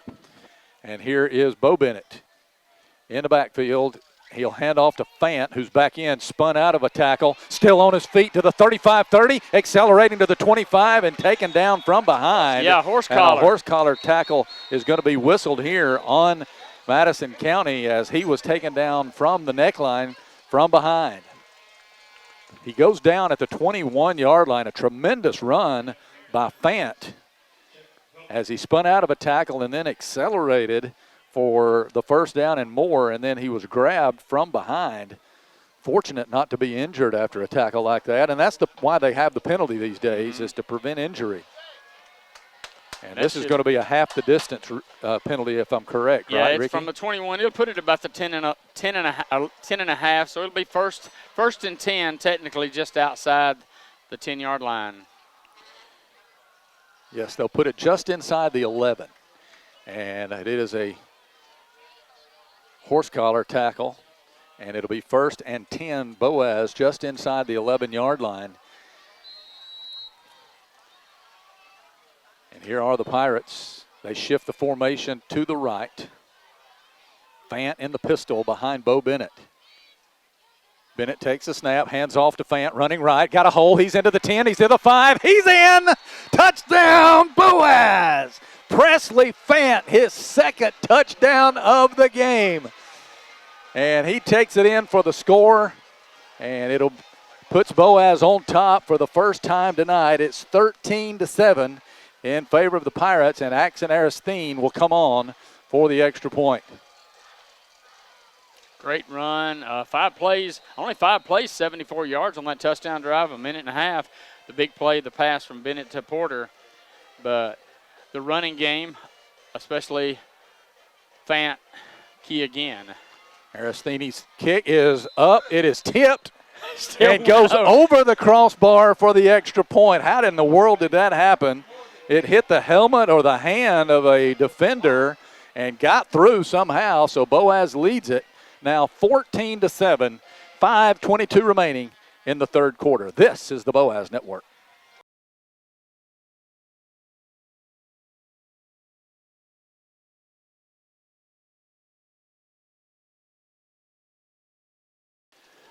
We'd like to welcome and thank everyone listening to us here on WBSA tonight and along Facebook Live. We'll be with you every Friday night of the season.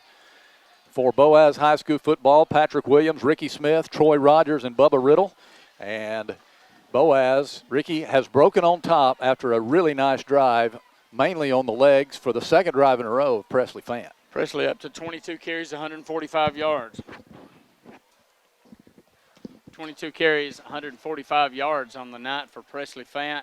And, you know, Coach Pruitt said Presley's going to have to be a workhorse, and he is doing that so far in this game. So Aristine has it teed up to kick off here.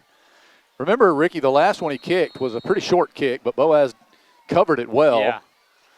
And you thought they might fair catch it, but they didn't. The returner was Fisher Hurd, number 30. Aristine's going to kick it to this side this time, and it will come to one of the deep men, and he takes it forward. He's got a little room across the 20, 25, 30, and they'll put him down at about the 33-yard line. That was number 7, Ryan Putman. And that will be a first down for the Tigers at their own 34, we'll say. Defense done well on the last possession after giving up one first down. Now come out again and get another stop. Of course, it helps if the Madison County backs are slowed by injury. Yeah. Hill with a cramp earlier. We don't think Caden Owen will return after he came off the field, basically having to be carried. So here is Hastings in the shotgun. Hill in the backfield with him. Hastings is going to throw it out on a screen to the left. Boy, he was hit hard after the catch, and the Boaz defense is fired up. That was Mac Thompson, I believe, who really laid the wood to the receiver, Harbin, who has been the best receiver of the night for the Tigers. But he paid the price on that one after a gain of a yard. It's 2nd down and 9 from the 35. Yeah, well defended that time by Thompson. So 1 man wide left, 1 man wide right. Couple of blocking backs in the game in front of Hill. Hastings in the gun. They'll move the formation to the left. Hastings snap. He'll hand off to Hill. Hill picking his way forward. He'll spin up to about the 40. And it will be a 3rd down and about 4 to go for the Tigers. We're seeing Boaz, Ricky, play a few more guys both ways tonight, something we didn't see much of in the Jamboree. Exactly. One that I'm not sure that we've seen on defense that we might some at point either tonight or this season is Presley Fant, but I think they're just saving him for offense tonight, at least for now. 3rd down and 4. Here's Hastings. He's going to leave it with Hill. Hill running left, looking. He's got his first down as he powers his way to the 45-yard line. That was a nice patient run by Keontae Hill. And he will move the chains up to the 45, 1st and 10, ball on the left hash. Madison County moving left to right as you listen. We're at 3:35 in the third quarter. Boaz leading 14-7 here. Both ends will split away. Hill lines up to the right hip of Hastings. Jackson Hastings will leave it with Hill, running to the right. Boaz hits him. He's carrying men with him for about 4 yards to the 49. And he's low to the ground, Ricky. They've got him listed 5'10", but he is not getting up again. Remember, he had a cramp earlier in this half, and it looks like it's rearing its ugly head here again. Well, I was going to say that they're going to have to, with Owen out, and we're not sure what kind of runner Hurt is, they're going to, sure they need to try to ride Hill, but at least he's going to have to come off at least for another play or two. They stopped the clock, so he's having to come out. They've checked in Fisher Hurd into the backfield again. So here's Hastings on a 2nd down and 6. From his own 49, pistol formation, Hurd lining up behind Hastings. Hastings is going to fake. He wants to throw. He's looking under pressure. Pass is caught across the middle by Harbin. That was a nice throw and catch as he was taken down by Cooper Horton.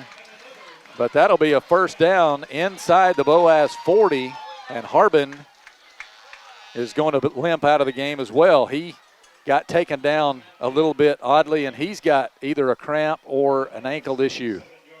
So he'll come to the attention of the trainer on the sideline. I think it's a cramp. So 1st and 10 at the 37 now for Madison County. On a nice throw and catch, Hastings to Harbin. Pistol formation. Hurd is going to get the handoff here. He's looking for room. He won't find much. Grabbing him from behind was Rosario. And they will place the ball at the 36. So a gain of a yard, 2nd down and 9. Hill is back in the game now. You can tell Hill is not up to snuff. He's definitely favoring that cramping right leg. On a 2nd and 9 from the Boaz 36, here's Hastings. Takes a snap. He's going to give it to Hill. Hill running left, got room. He'll be upended.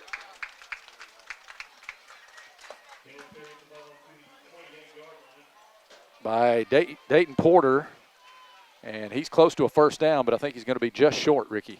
3rd down and a yard here from the 27.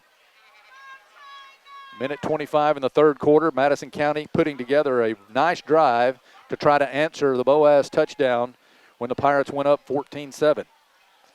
Hastings is going to go up under center. Looks like they may run a sneak here. They're going to run the sneak. They'll push him forward, and he'll have the 1st down easily. Remember, Hastings is 6'3", so that tall frame able to push ahead and move the chains yet again all the way up to the 25-yard line. So it's 1st and 10. Madison County. As Boaz trying to get a stop here. Hastings awaiting the snap. He has it. He'll hand off to Hill. Hill running right, runs into the arms of a Boaz defender, and he will be drugged down from behind after a minimal gain. And I believe that was Demir Martinez who might have met him there. Braden Bennett also in on the tackle. They'll give him a gain of a couple, maybe 3. Yep, to the 22. So a 2nd down and 7 here as the clock is winding down. I think that will be the last play of quarter number 3. And it's been a good ball game here. We're going to the 4th with Boaz leading 14-7. And we'll be back with what should be an exciting 4th quarter as Madison County is on the move. This is the Boaz Network. You'll like banking at People's Independent Bank and PIB Mortgage. Here, you'll receive a high level of personal service, a full array of accounts and services, a variety of mortgage loans, local loan decisions, and you will see active corporate citizenship throughout our footprint. Step up to true community banking at People's Independent Bank. www.pibonline.com. Member FDIC, Equal Housing Lender. NMLS number 466340. Marshall DeKalb Electric Cooperative is a proud supporter of our community and our local schools, academics, and athletics. Best of luck to all our local teams throughout the season. Our mission at Marshall DeKalb Electric Cooperative is to provide the most reliable electrical service at the lowest possible rate. We strive to achieve our mission with quality and reliable service and a commitment to our consumer needs. We want to be a beacon in each community that we serve. This is Julie Battles for Twilight Monument Company. It's hard to lose someone you love, and at Twilight Monument Company, they want to help give your loved one a nice memorial that you can enjoy for generations. Come see my papa, Jerry Battles, at Twilight Monument Company, 256-593-7792. Since 1956 and through 3 generations, the C.A. Langford Company has provided crushed limestone, sand, asphalt, and more, from large commercial projects to small jobs and residential needs. For products and services information, call 582-5723 or visit their informative website, calangford.company. One possession game as we go to the fourth quarter. Boaz leading 14-7. Madison County on a very nice drive.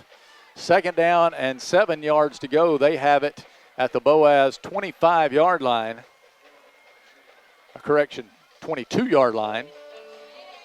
And the Tigers will try to keep going here, try to even up this score.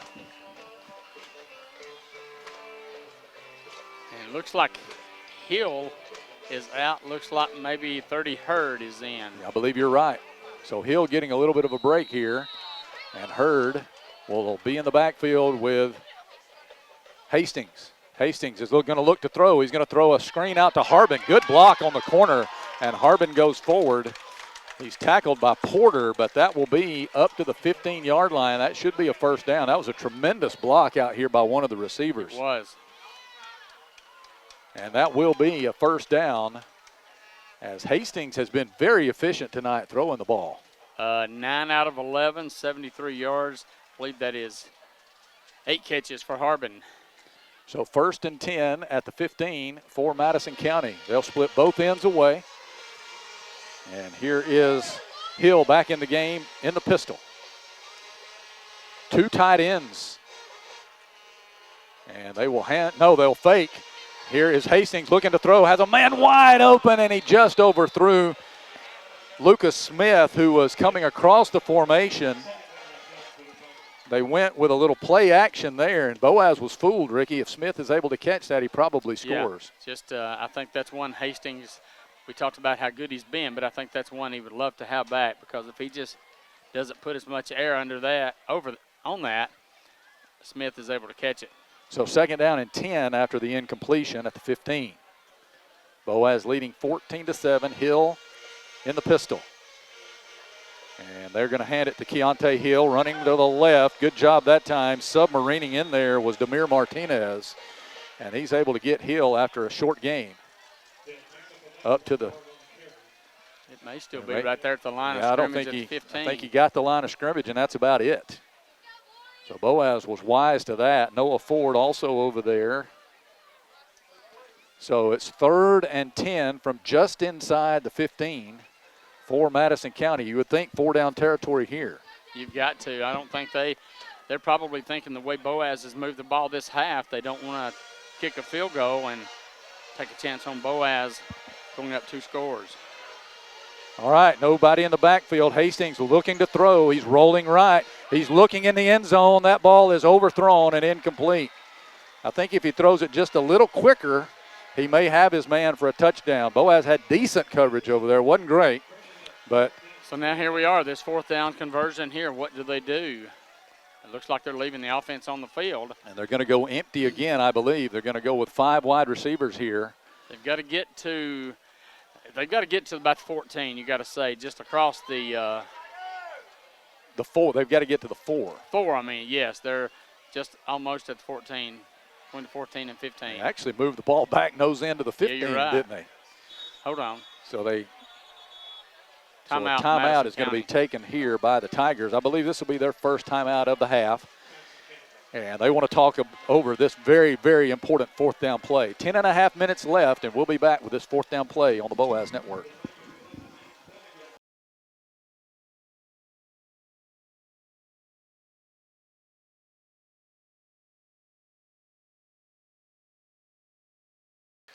Our crack radio crew picked up that they brought the kicker's ball out on that fourth down play, Ricky, and that's why they had to call timeout. The ball boy, I guess the ball boy thought they might need to kick field goal.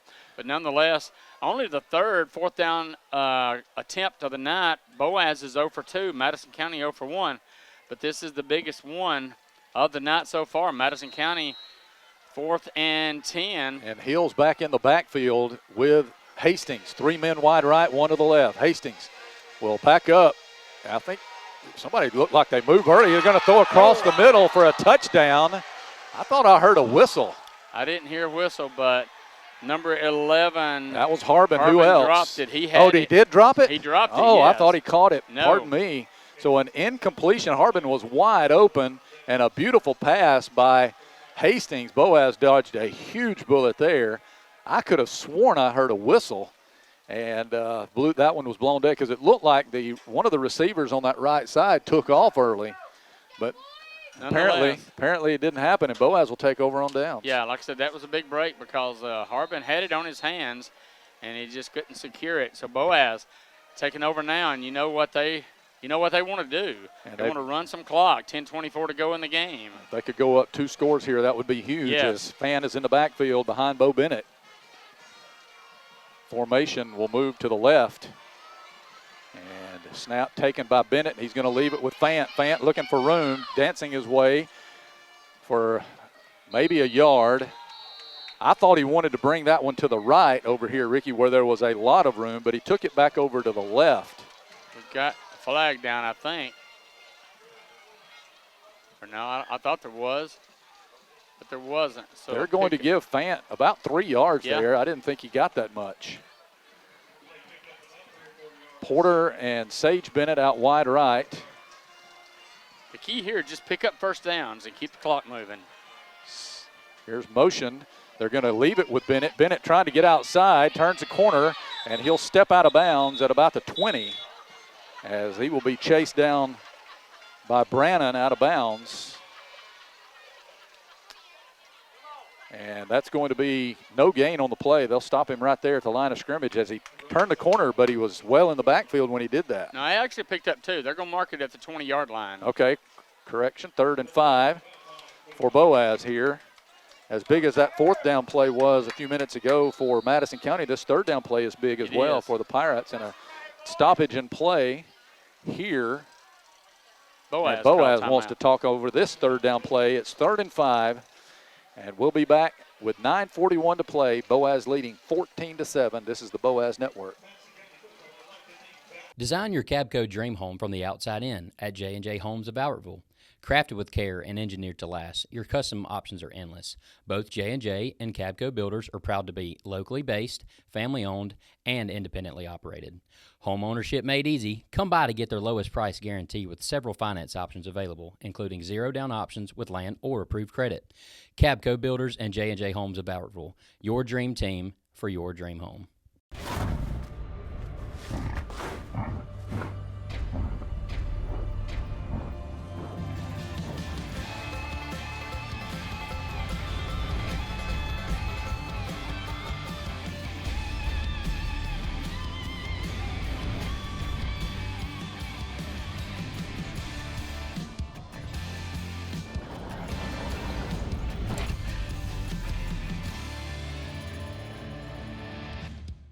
People's Bank is my go-to place for banking. When you deal with People's, their goal is your success. Here at People's Bank, it's more about a relationship. I know my bankers, and I've got their cell numbers. I just call them. If we had been with a larger bank, we would have just been a number. We're supported 100% by People's Bank. They're our neighbor, they're our friends. We're part of this community. I went to People's Bank because I knew they were going to take care of me. People's Bank treat us like we're the most important client they have.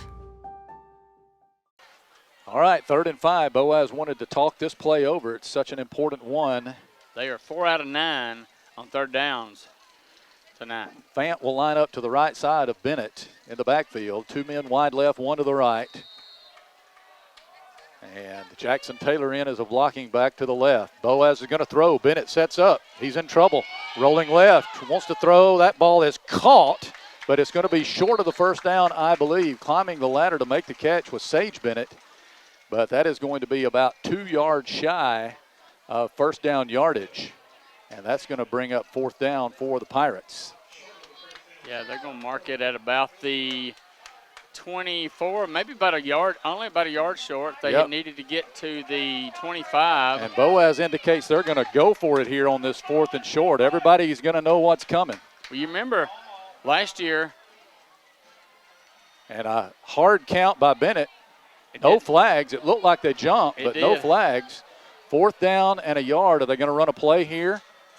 They do. They're going to give it to Fant. Fant finding his way. Got his first down. Wow. Still on his feet. He's at the 35-40. He's at the 45. He is at midfield, and he'll be pushed out of bounds over on midfield. And a late flag coming out on the tackle. I think he may have been hit out of bounds over there. And that may cost Madison County a major distance penalty. They had him after he picked up the first down initially after about a 5-yard gain, but he busted out and ran up. They're going to, looks like at about midfield is where they got it marked, but then the dead ball, personal foul, late hit called against Madison County. This is going to move the ball, Ricky, to the 35-yard line. So what a huge play that was. A good timeout by Coach Pruitt and the staff there of talking that third down over. And Presley Fant was not to be denied there. He got his first down and then, as you said, broke into the open. And then the late hit takes it to the 35-yard line. The guts to go ahead and run the play. On fourth down, Fourth down at your 20, 30, 25, 30-yard line. I wonder if Coach Pruitt, when he called that timeout before the third down, said we're going for it on fourth down if we get close. Yeah, if we don't draw them off sides, yes. And now a play clock reset of 40 coming. I think Boaz would be wise to use some of that clock here. Well, I think he went out of bounds. You may be right. Here's Bennett. Bennett's going to leave it in the gut of Fant, and he's hit in the backfield and taken down. He couldn't find any room that time. That was a slow developing play, and he'll go down and will lose a yard on the play. It's 2nd and 11 for the Pirates. What they don't need to get into is a long yardage situation. They've done a good job of staying out of those here in the second half.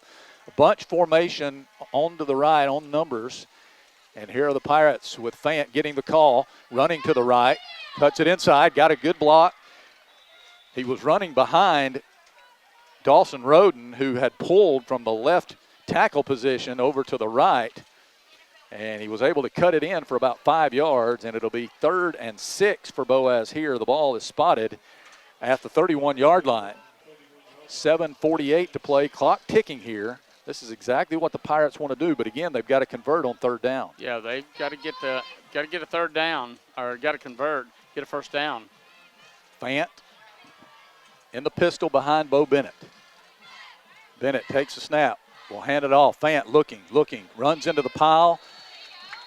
They will get him to the 30 and then push him back. So he's going to be well short. Maybe just a yard or two on that play, and it'll be fourth down and about 5 here.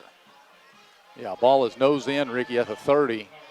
So the Pirates need 5 yards. This is, again, same situation that Madison County found themselves in a little earlier in the game. Too far out for a field goal, too close for a punt. So here's Boaz going for it on 4th and 5 at the 30. They'll send Fant out of the backfield. Bennett, empty backfield here. Takes a snap. He's going to look to throw. Looking. He's going to float one deep. That ball is up in the air, and it is caught by Sage Bennett down around the 3-yard line. What a catch by Sage. Bo just threw it up there, Ricky, and said, go get it, cousin. And he did go up there and get it.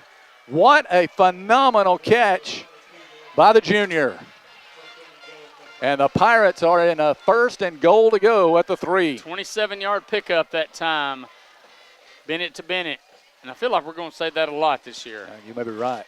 Mark it back at the 4-yard line, 1st and goal. Here's Fant. Fant running right, looking for room. He is powering his way into the end zone. Touchdown, Boaz. Presley Fant's 3rd touchdown of the half. And the Pirates indeed, Ricky, go up by 2 scores. They lead at 20-7. And here is the extra point try coming by Axon Aristine. Sage Bennett, after making that phenomenal catch, will hold for him. And Braden Bennett, Sage's older brother, will snap it.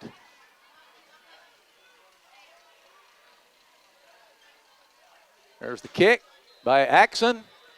It's good. 6:19 to play. It is 21-7. The Boaz Pirates have taken a 2-score lead. This is the Boaz Network. Design your Cabco dream home from the outside in at J&J Homes of Albertville. Crafted with care and engineered to last, your custom options are endless. Both J&J and Cabco builders are proud to be locally based, family-owned, and independently operated. Home ownership made easy. Come by to get their lowest price guarantee with several finance options available, including zero-down options with land or approved credit. Cabco Builders and J&J Homes of Albertville, your dream team for your dream home. At the Carpet Store, Highway 431 in Albertville, we're more than just our name. Sure, we're carpet, but we're so much more. We're ceramic floors, showers, backsplashes. We're hardwood, laminate, and luxury vinyl tile. We're installation supplies, vinyl flooring, and remnants. Why not visit our beautiful showroom and let our professional sales staff show you all the things we are? The Carpet Store, Mosley Flooring, Highway 431 in Albertville, where we're so much more than just our name. At Piggly Wiggly, we work hard to deliver the very best to you and your family. We offer only the top quality Black Canyon Angus beef, Swift natural fresh pork, grade A Kegel fresh chicken, smoked, processed, and frozen meat items. One of the most popular promotions at Piggly Wiggly is our Pick 5 meat program. Purchase a single pack of meat and pay our everyday low price, or purchase 5 packages marked with the bright red Pick 5 label for just $19.99. You get the best of both worlds, great quality meats and a super low price. You'll always find low prices throughout Piggly Wiggly. Welcome back to Tiger Stadium. Ricky, Presley Fance had a big game. 28 carries, 183 yards, 3 touchdowns, and,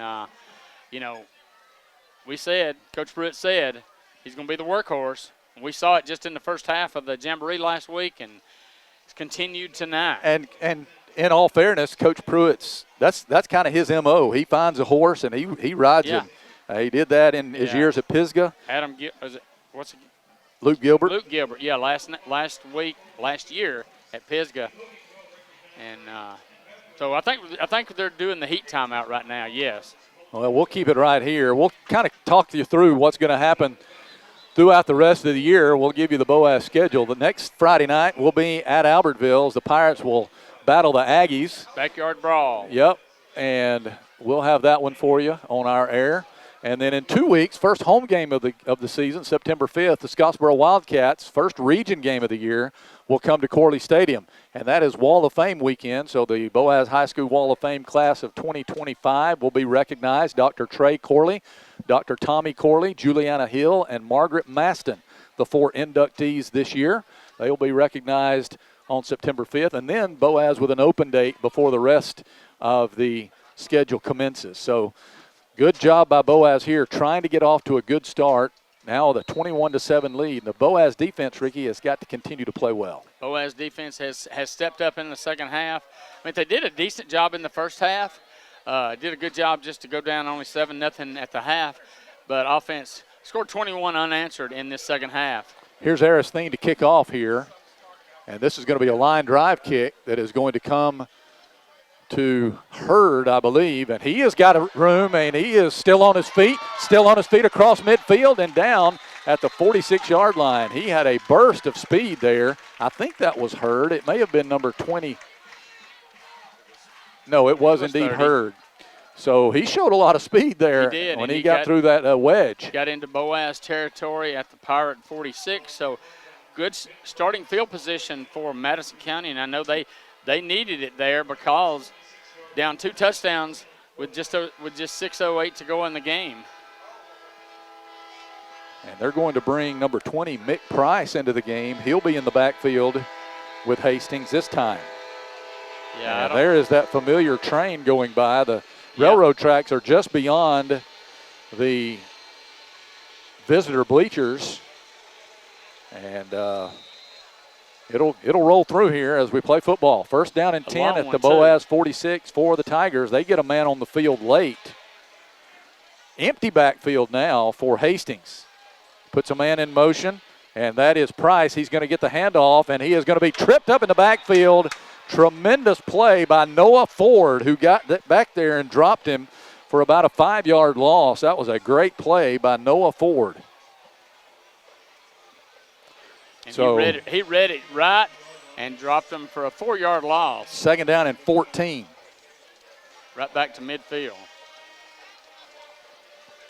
So second down and 14 for the Tigers as they will spread it out.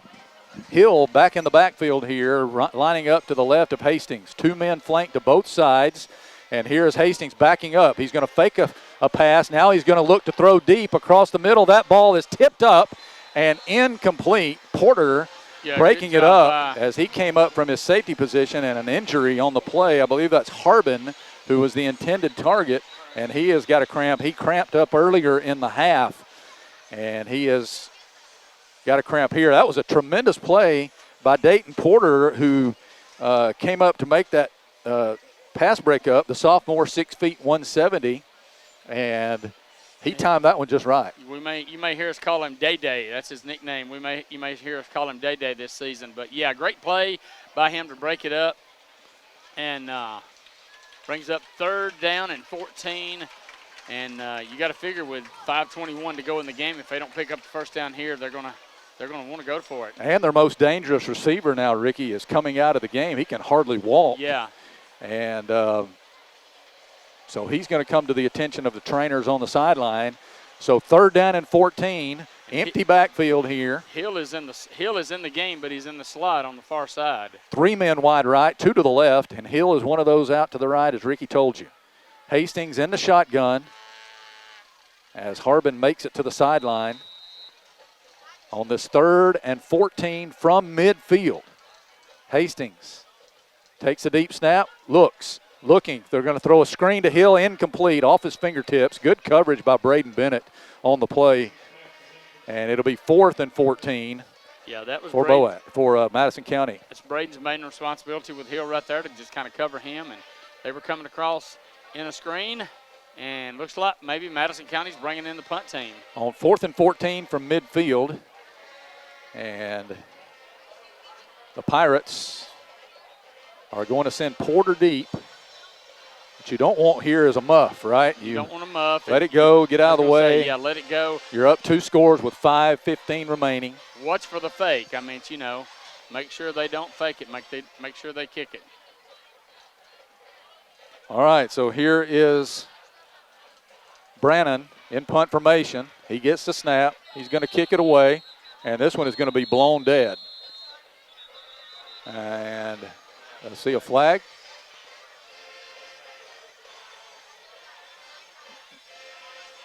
Not sure what this is. I don't see a flag, do you? I don't. Troy, you see one? Boaz had a good rush again on Brannon there. Jaden Durden may have even got a piece of that ball. I couldn't really tell, but it blown dead before the snap. Back judge is coming in. Is it a delay of game?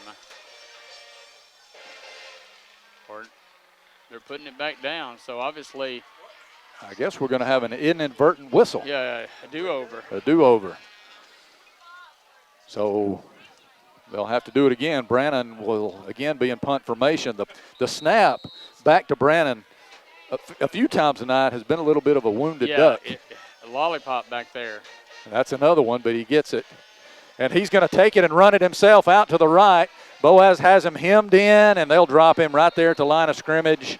I don't think that was a planned fake, Ricky. I think he just felt the rush and ran with it, and a flag popping out after the play. And Boaz will get this ball at midfield, and then there's some penalty yardage that's going to be assessed on somebody. We'll see here, as the referee was the one who threw the flag behind the play.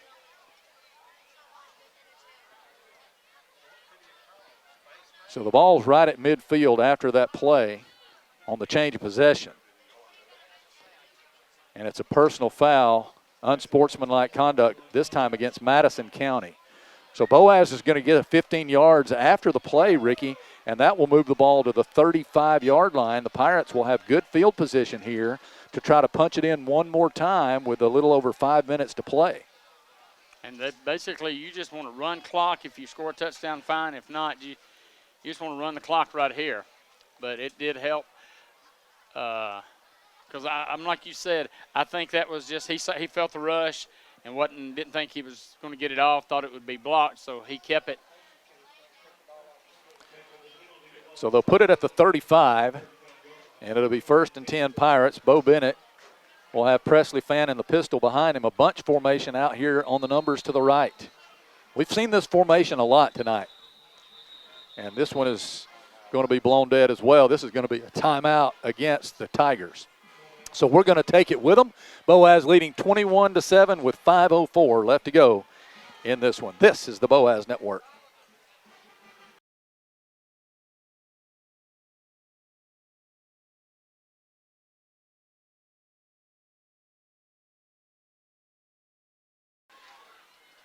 So Boaz will have it 1st and 10 at the Madison County 35. I think Coach Chris Hancock just wanted to kind of settle his troops down a little bit, Ricky. It was getting a little chippy out there. And for the first game, I know a lot of first games we saw last night, there was a lot of penalties. Really only been total 13 penalties, 7 on Boaz, 6 on Madison County tonight. So as far as penalty-wise, not been that bad of a game. Both teams have turned the ball over one time. Both teams have actually turned it all over on downs, kind of on a punt situation. Yeah. All right, Bennett has Fant behind him. They'll move the formation to the right on this 1st and 10. The ball on the left hash, moving left to right. Here's a handoff to Fant. Fant looking for room. He'll find some off the left side, still on his feet. He's got 10 yards and more as he goes inside the 25. And that's another gainer, big gainer for Fant. He's going to be close to 200 yards, Ricky, after that carry. Yes. Let us get it spotted, and then we'll look at it. He is going to be close to that's 29 carries. They're going to put it at the 28-yard line. The 18-yard line. So that's a gain of 17. That puts him at 200, I believe. Right at 200, yes. 29 carries, 200 yards. 1st and 10 at the 17. At the 18. Bennett using clock here. Running that play clock all the way down. Fant will have it off the right side. He's got a head of steam. He is fighting his way forward. Touchdown, Boaz! His 4th touchdown of the game, of the half. Of the half, yeah. And he just saunters his way back to the sideline like it was nothing, but that was a tremendous run. 30 carries, 218 yards for Presley Fant. And here is Aristine for the extra point as Boaz has broken this one wide open, Ricky Smith. 28 unanswered in the second half. And the kick is up. The kick is good with 4:42 left. It's Boaz 28, Madison County 7. This is the Boaz Network. Design your Cabco dream home from the outside in at J&J Homes of Albertville. Crafted with care and engineered to last, your custom options are endless. Both J&J and Cabco builders are proud to be locally based, family-owned, and independently operated. Home ownership made easy. Come by to get their lowest price guarantee with several finance options available, including zero-down options with land or approved credit. Cabco builders and J&J Homes of Albertville, your dream team for your dream home. Hey folks, Mark Bricky, Sand Mountain Toyota. There's a lot to consider when buying a truck. Towing capacity, cab space, gas mileage, resale value. When you're talking with your salesman, is he willing to sit behind the wheel of the same kind of truck he claims to stand behind? Here at Sand Mountain Toyota, we buy what we sell. Not only do we stand behind our trucks, we put our own money and trust in Toyota trucks, just like you. Come by and check out our huge selection of popular Toyota trucks. Sand Mountain Toyota, we're more than a dealership. Since 1952, Wilkes Tire and Battery Service has been the place to take your vehicle for service you can trust. Our family takes pride in carrying on the tradition of providing great service, working with integrity, and giving back to the community. For tires, batteries, auto services, and more, choose the people you can trust.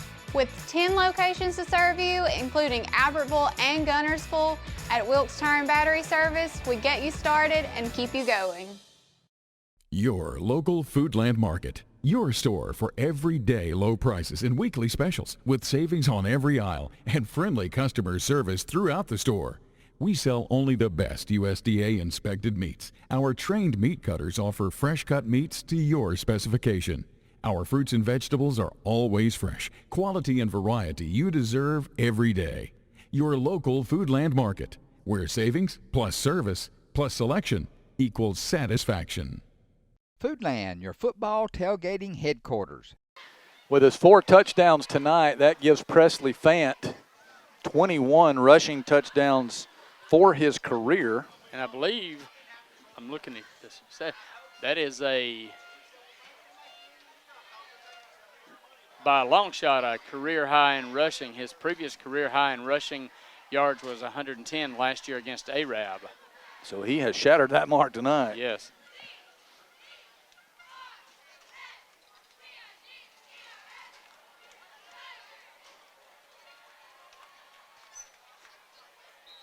If you're wondering, the most yards rushing in a game for Boaz was set by Marshall County Sports Hall of Famer Drew Phillips.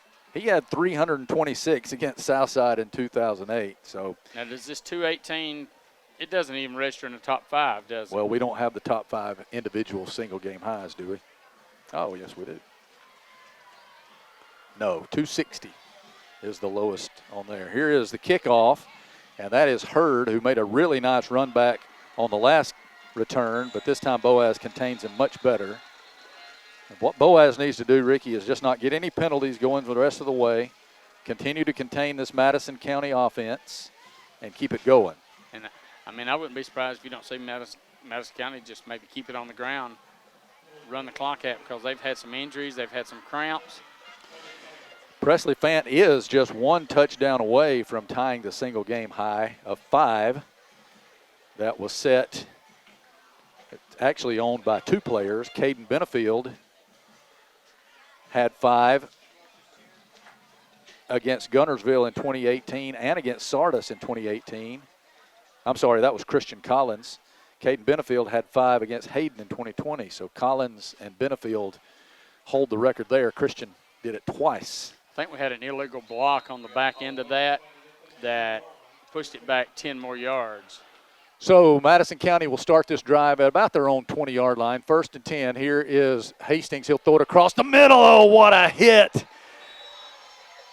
He caught the ball, did the receiver, and that's number 14, Ricky. Again, I don't have him, but he was absolutely leveled by Cooper Horton, and Boaz has a man laying down in the backfield with a cramp.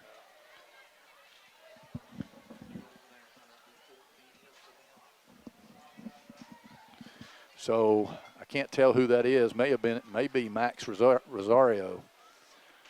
That's cramped up. Amber Watford, the longtime Boaz High School trainer, on the scene. As she checks out Rosario, that's exactly who it is, Ricky. Mm-hmm. And he's played both ways tonight a lot. So he's gonna come out. So 14's a mystery man. The PA announcer doesn't have him, and neither do we.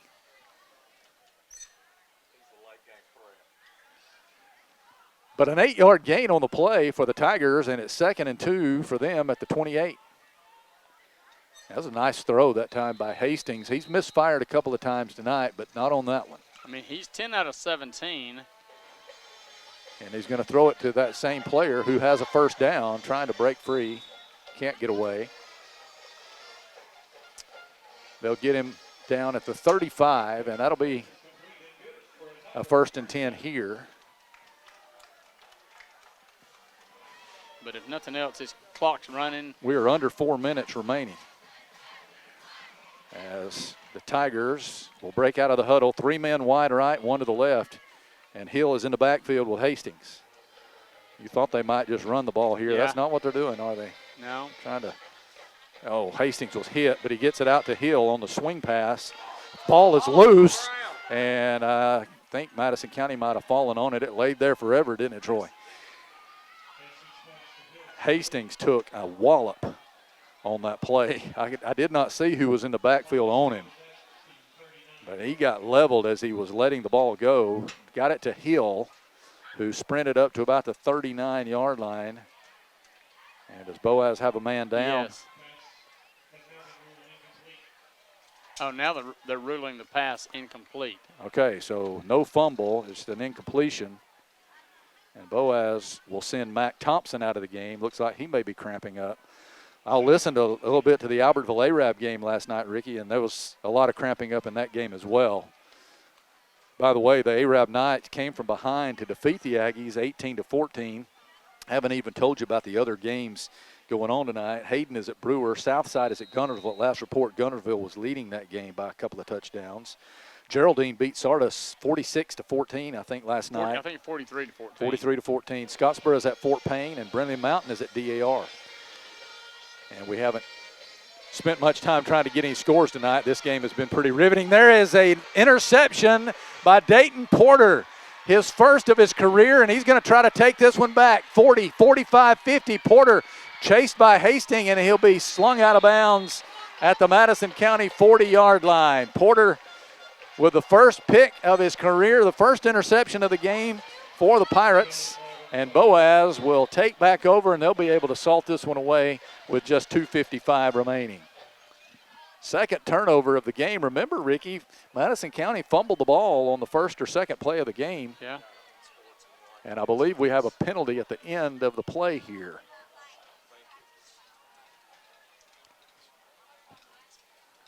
I think we may have an unsportsmanlike penalty here on somebody. It may be Boaz. And it is. And Boaz they'll move this one back 15 yards. Tigers haven't had a lot to cheer about in this half, but they gave a strong cheer for that unsportsmanlike conduct foul against Boaz. So Presley Fant is out of the game, and Jonas Cornelius will see his first action of the night. Cornelius, a 5'7", 145-pound senior. And we've seen Jonas carry the ball a number of times the last couple of years. Return of 24 yards on that interception by Porter. So the ball will be moved back, Ricky, to the Boaz 44, where the Pirates will operate from there. Bo Bennett has Cornelius behind him in the pistol. And we're ready to go here. Just run the ball, keep the clock running, and stay in bounds. I'm not sure.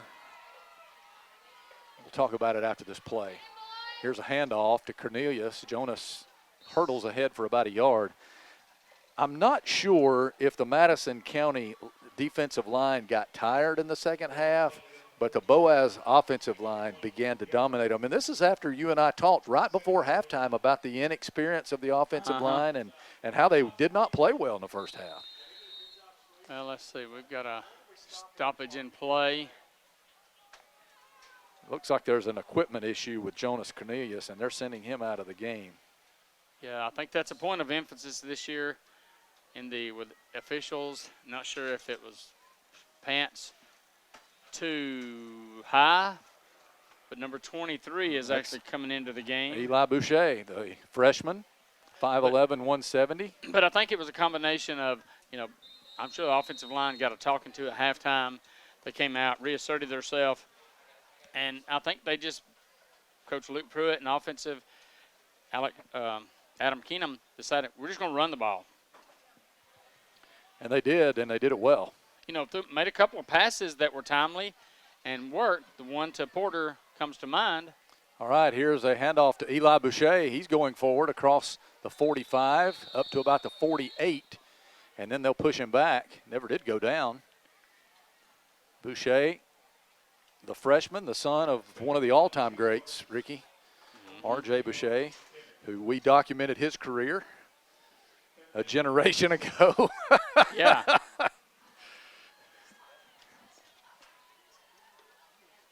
So clock. Third and 7 after the 3-yard pickup. 136.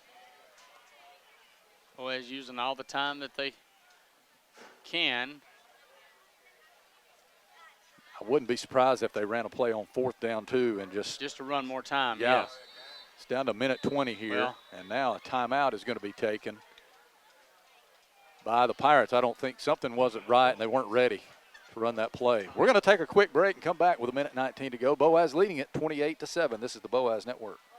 You'll like banking at People's Independent Bank and PIB Mortgage. Here, you'll receive a high level of personal service, a full array of accounts and services, a variety of mortgage loans, local loan decisions, and you will see active corporate citizenship throughout our footprint. Step up to true community banking at People's Independent Bank. www.pibonline.com. Member FDIC, Equal Housing Lender. NMLS number 466340.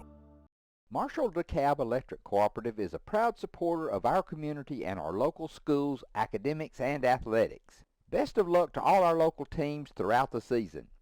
Our mission at Marshall DeKalb Electric Cooperative is to provide the most reliable electrical service at the lowest possible rate. We strive to achieve our mission with quality and reliable service and a commitment to our consumer needs. We want to be a beacon in each community that we serve. This is Julie Battles for Twilight Monument Company. It's hard to lose someone you love, and at Twilight Monument Company, they want to help give your loved one a nice memorial that you can enjoy for generations. Come see my papa, Jerry Battles, at Twilight Monument Company, 256-593-7792. Since 1956 and through 3 generations, the C.A. Langford Company has provided crushed limestone, sand, asphalt, and more. From large commercial projects to small jobs and residential needs. For products and services information, call 582-5723 or visit their informative website, calangford.company. In the midst of a timeout called by Boaz, 1:19 to go. And the Pirates facing 3rd down here. Well, like one of the things that, they were able to run the clock all the way down before that 3rd down. But they run a play here, it takes 5 seconds, and then whether they pick up the 1st down or not, like I said, let the play clock run down. If they want to call timeout again, they've got 1 timeout left. Actually, 1 more second just ticked off of the clock from 1:19 to 1:18. But they're going to be able to run it down to 30, 40 seconds. Cornelius is back in the game here for the Pirates, and they've got 3 men bunched out here to the right. And here's a handoff to Jonas, trying to pick his way forward. Picks up some speed, got his 1st down across midfield and into Tiger territory at the 45-yard line. Good run by Jonas Cornelius, and that will do it. And he did a great job of picking. He kind of waited till the hole opened up, and they're going to mark it down at the 43-yard line. He's always had good speed, Ricky, if he's able to get through the hole, and he's a little bitty guy. Yeah, but 9-yard pickup, 1st down. Boaz is going in victory formation. So Bo Bennett will take the shotgun snap here and drop to a knee. And he's waiting until it gets under 40 seconds, and they'll not have to run another one. Snap, knee, hand to the referee, and line it up for handshakes. The Boaz Pirates. It looked like they were dead to rights, Ricky, at halftime. They were down 7-0, avoided a Madison County score at the end of the 1st half, and then in the 2nd half, they came out and absolutely dominated this 2nd half. The Madison County Tigers did not score another point, and the Pirates put 28 of them up in the 2nd half to win this opener 28-7.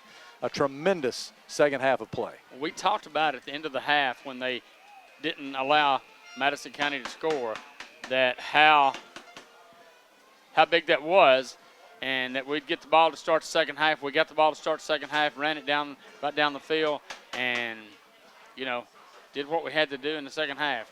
And it was a total complete game in the 2nd half, both sides of the ball. So the handshakes are all around, and we want to wish good luck to Coach Chris Hancock and the Madison County Tigers as they begin region play on Thursday night. They will play St. John Paul II, and they want to get some of these hurt guys back for that game, but a short week for them. And for the Pirates, the Backyard Brawl next Friday night in Albertville will be coming to you live at 6:30. Ricky will have the Coach Luke Pruitt pregame report. I'm sure Coach Pruitt will have a lot to say about this one, Ricky. Yes. And I'm going to ask him if he can tell me without since it's Christian radio, if he can't tell me what he said at halftime, we know it's something stern. And then 6:45, we'll be live from McCord Field, and we'll have all the action for you and the play-by-play story. So we look forward to bringing that to you next Friday night. It's been a good one here. A happy opener for the Boaz Pirates as they go over to celebrate with the band and cheerleaders with the alma mater as the coaching staff meets at midfield. The first win of his Boaz tenure for Coach Luke Pruitt. He's 1-0. Can't get any better than that. That's going to do it from Tiger Stadium here in Gurley, Alabama. For our driver, Bubba Riddle. For our spotter, Troy Rogers. For our statistician and analyst and my broadcast partner, Ricky Smith. Again, your final score, Boaz 28, Madison County 7. And this is Patrick Williams saying, so long, everyone. Kim. Hey. Great job tonight. Appreciate you. Thanks. Y'all have a great night. All right, we'll talk to you next week. Okay, bye-bye. Bye. Horizon Communications' archives of local high school sports and school programs now spans decades and generations, covering multiple sports and programs. DVDs of these memorable events make the perfect gift for any occasion, and the cost is simple and affordable. The first game or program DVD is $20, the second game or program is $15, and then any others are only $10 each, all on their own individual DVD. Pre-1990 games converted from coaches' films are as low as $5 per game. We have hundreds of games from the late 50s on up. Give us a call at 256-582-7373, message us on Facebook, or email mharden@horizoncommunications.net to check the availability of your desired event. Let Horizon Communications help you with the gift of video to be treasured for a lifetime. Since 1992, Horizon Communications has brought you community channel programming. As we're preparing for another season of high school sports, we'd like to take this opportunity to thank our many loyal community-minded sponsors who've supported Horizon's local origination programming through the years. We encourage our local viewers to patronize our local sponsors and let them know how much you enjoy Horizon's community channel broadcast. For information on joining our team of community channel broadcast sponsors, give Mike Harden a call at 256-582-7373.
Going to get the snap now. He's going to fake, bootleg to the right. Looks like he's going to throw. He's got a man down there. Rutledge from the Tiny Indians to the 35-30. Ruggedagger to the 25-20. And he's still on his feet to the 10, to the 5. He's gone. Touchdown Boaz. First possession of the year. Jermaine Davis is the fullback. Tailback is Josh Walker, and he'll get the pitch from Thomas, who cuts. Walker cuts it inside. He's breaking tackle. 35-40. To the 45, beats it. Can he outrun? To the 45, 35-30. 25 still on his feet at the 20. Stewart under center, going to give it up the middle again. He's hit hard as they flip the I formation. Stewart under center. He's going to look, going to give it on the delay, and he's going to go nowhere. Nathan Walker grabbed it. Adam Goss tried to cut it up. 2nd and 6, I formation, man wide right. There is Thomas going to give it to Allen, who breaks the tackle to the 30, and it's close to the 25-yard line.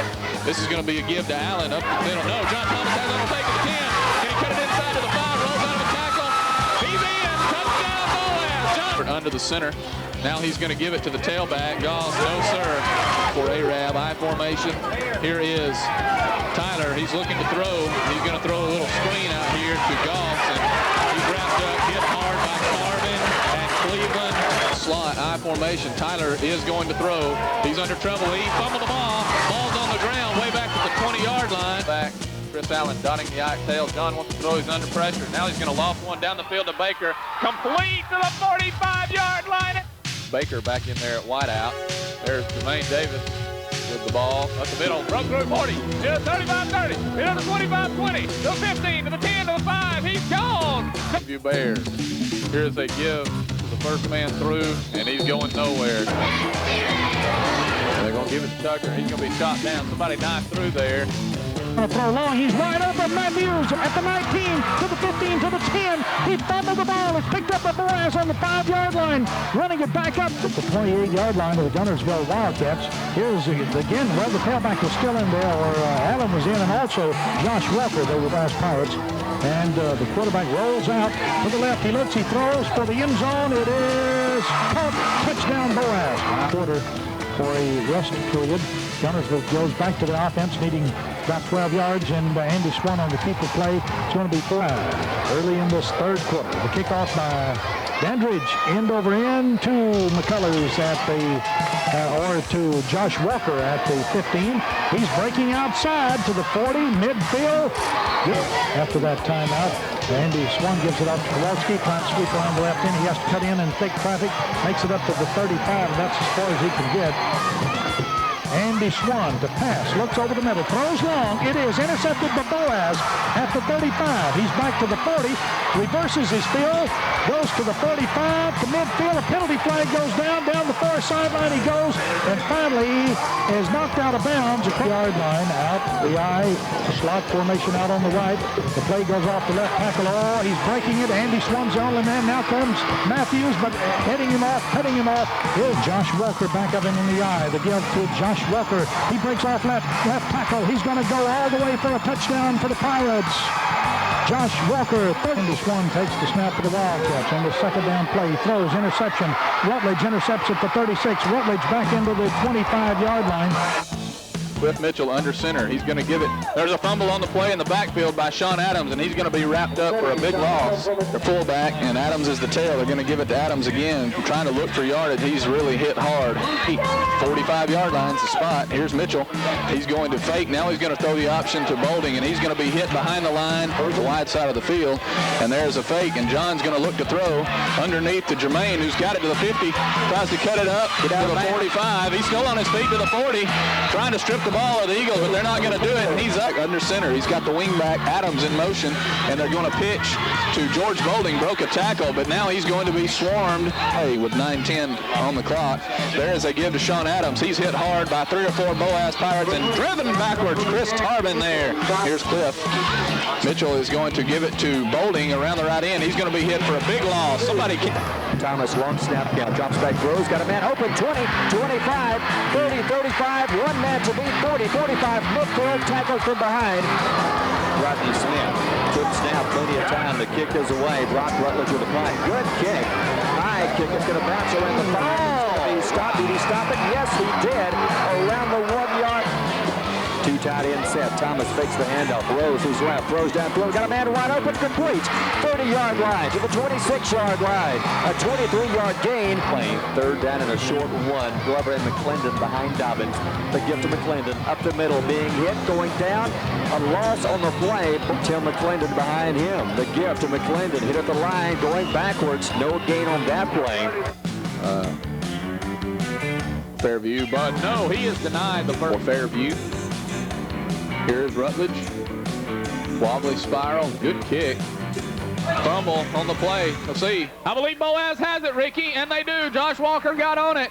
Oh, Dansby under center. He's going to roll to the right, looking for Baggett in the end zone. He's got him, and it is broken up, incomplete. I formation. Last time they were in this, they gave it to Jenkins. Now he's got it on an end around, and he's hit by Tarvin in the backfield. Elks over there on that left side is 304 pounds. Here's Jerome Jenkins with a handoff, reverses his field, and he's going to be dropped for a big loss. He slips out of the tackle, and now they gang tackle him. Wishbone attack. John's going to fake. Now he's going to throw to Brad Bennett out of the backfield to the 35, and he's good for about 8 yards. And Boaz from the 46. Here's Josh Walker. Spins out of a tackle, 40, 35, 30, he may go, 25, 20, 15, 10, but run down around the 10-yard line. The 12, here's John, gonna look to throw, rolling right, got Brad Bennett at the 10 to the 5. He's in, touchdown Boaz. That's gotta be encouraging. Here's John, they're gonna try to get it to Bennett. Now he's gonna throw up top to Rutledge, who has it at the 3, and he's in for the score. They're gonna deal it off to that last man over there. And that's number 22, James Woods, and Wardlaw's now on the right side in those end positions. Here is a give up the middle to number 2, Jack Dupree, and he's driven backwards at the ball on the near side hash mark. And here is a fake, and John's going to throw, looking for McCullers, who makes a fantastic catch inside the 20-yard line. Here is Griffith going to run the option. He's in a lot of trouble. Somebody's got him. Jason Wardlaw's got him, and he puts him down. And here is Cherokee County running the 4th down play. There's Griffith. Somebody got him. Jason Wardlaw nailed him again in the backfield. It's in Dusty Brooks to the right, and they'll come out in a split backfield. And now the quarterback, Sauls, is going to get it out here to Jared Walker, and he is wrapped up immediately. 11 from the 15. Here's Sauls looking to pass. Now they're going to run the same play. They're going to try some trickery. A halfback pass, lame duck, that is intercepted by Vincent right along the 25-yard line.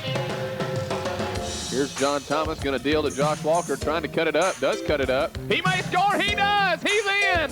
Touchdown, Boaz. Backfield, wing back right. There is a give, and Boaz stuffed that one. Game at fullback along with Josh Walker. The tail. Now they're going to fake it. John's going to roll out, looking to throw. Got a man wide open down there. Bright Riley. Touchdown. Touchdown, Boaz. Split backfield. Here's another kid to Jonathan Walker. Whoa, is he net? 4 wide receivers.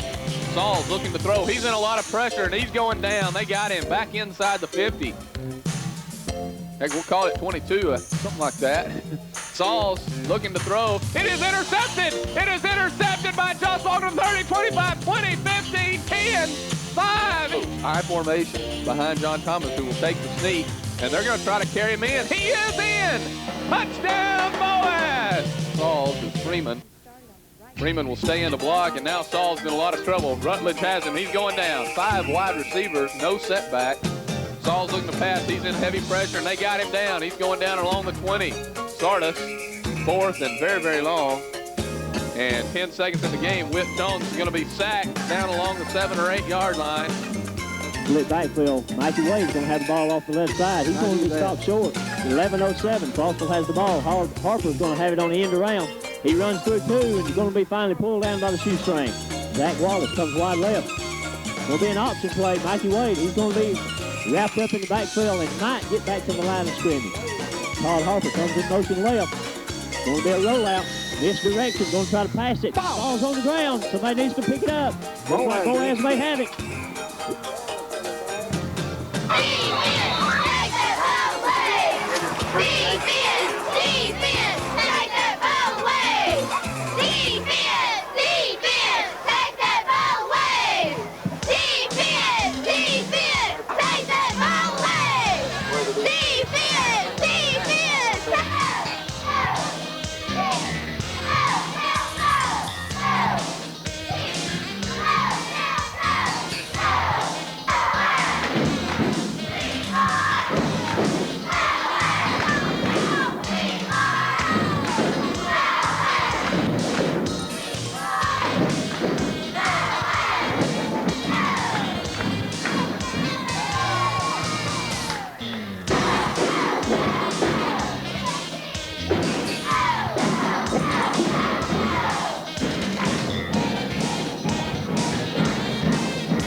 Horizon Communications' archives of local high school sports and school programs now spans decades and generations, covering multiple sports and programs. DVDs of these memorable events make the perfect gift for any occasion, and the cost is simple and affordable.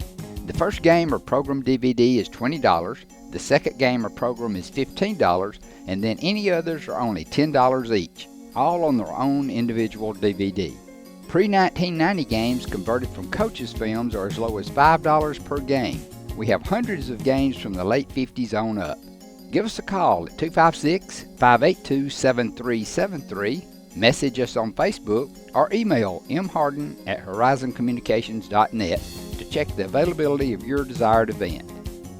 Let Horizon Communications help you with the gift of video to be treasured for a lifetime. Since 1992, Horizon Communications has brought you community channel programming. As we're preparing for another season of high school sports, we'd like to take this opportunity to thank our many loyal community-minded sponsors who've supported Horizon's local origination programming through the years. We encourage our local viewers to patronize our local sponsors and let them know how much you enjoy Horizon's community channel broadcast. For information on joining our team of community channel broadcast sponsors, give Mike Harden a call at 256-582-7373. Design your Cabco dream home from the outside in at J&J Homes of Bowerville. Crafted with care and engineered to last, your custom options are endless.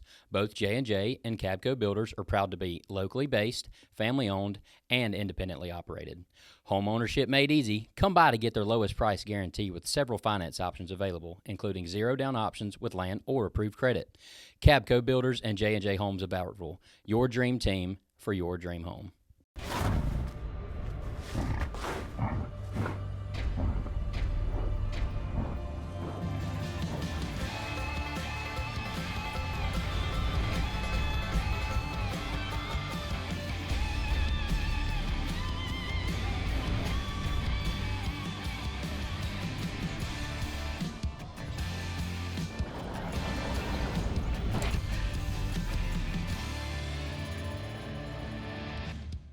People's Bank is my go-to place for banking. When you deal with People's, their goal is your success. Here at People's Bank, it's more about a relationship. I know my bankers, and I've got their cell numbers. I just call them. If we had been with a larger bank, we would have just been a number. We're supported 100% by People's Bank. They're our neighbor, they're our friends. We're part of this community. I went to People's Bank because I knew they were going to take care of me. People's Bank treat us like we're the most important client they have.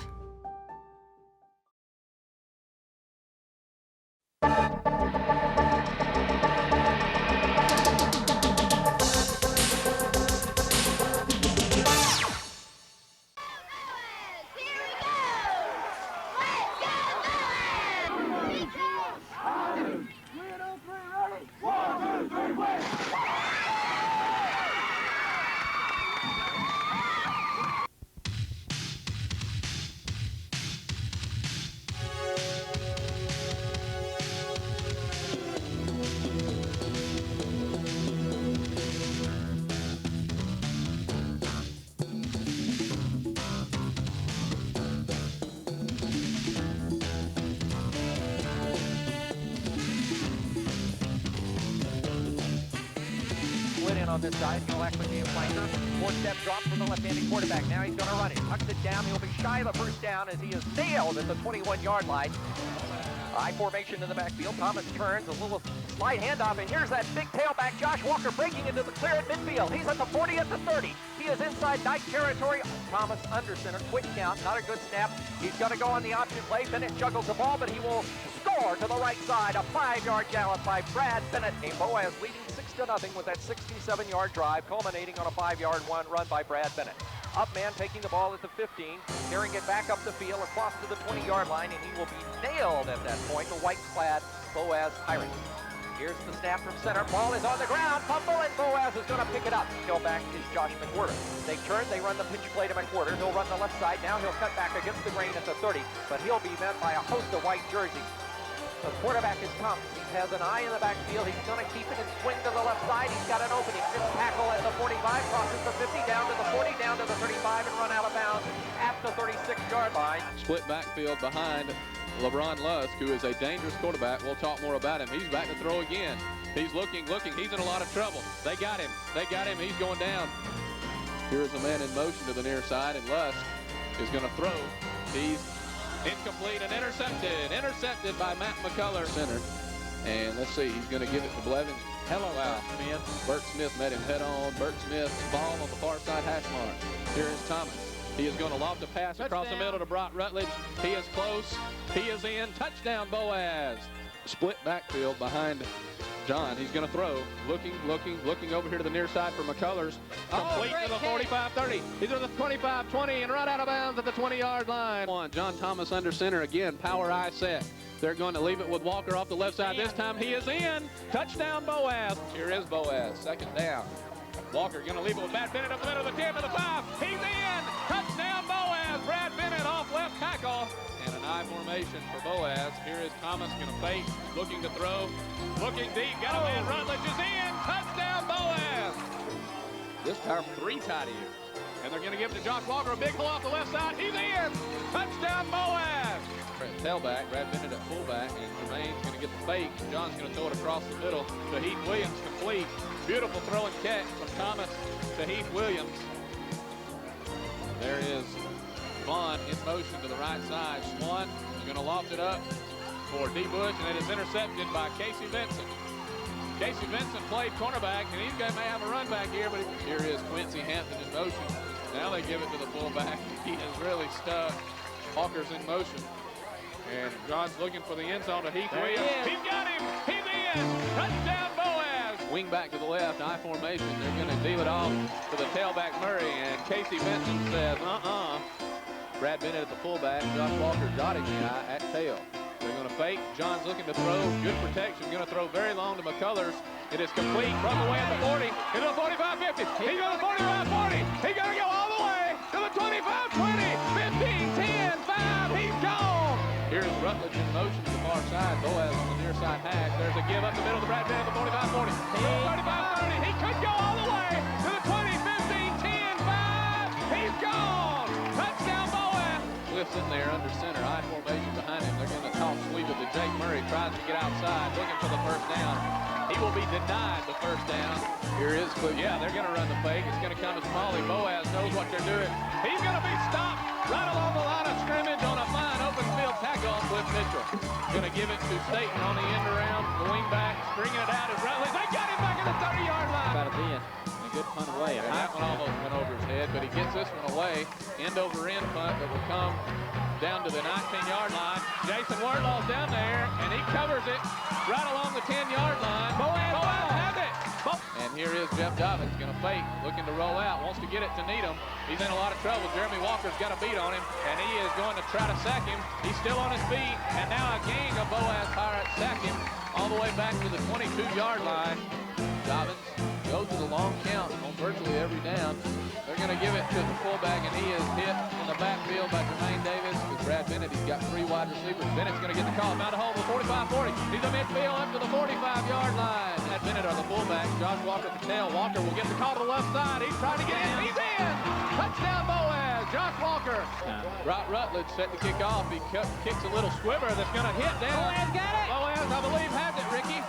He kicked a little squiver that went off the chest of Jonathan Easton, and Boaz recovered.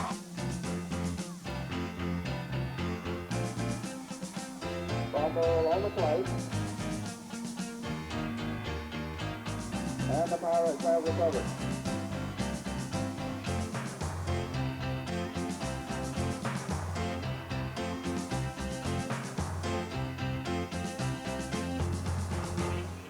And it'll come down this time to Keith Allen, who is wrapped up immediately around the 15-yard line.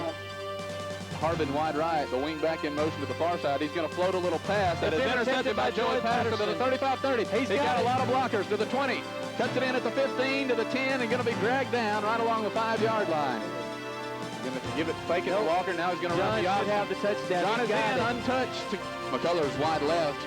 Rutledge slot left, and John's looking to throw, looking for Carroll at the 37-yard line, complete to the 35, to the 30, and Stephen is run out of bounds along the 25-yard line. Brad Bennett and Jermaine Davis behind him, and they're going to keep it to Thomas, running the option. 35 takes to the 40, butts away to the 48-yard line. Good snap from Jason Wardlaw. The punt is away, wobbly spiral. It'll come down to Milner about the 15.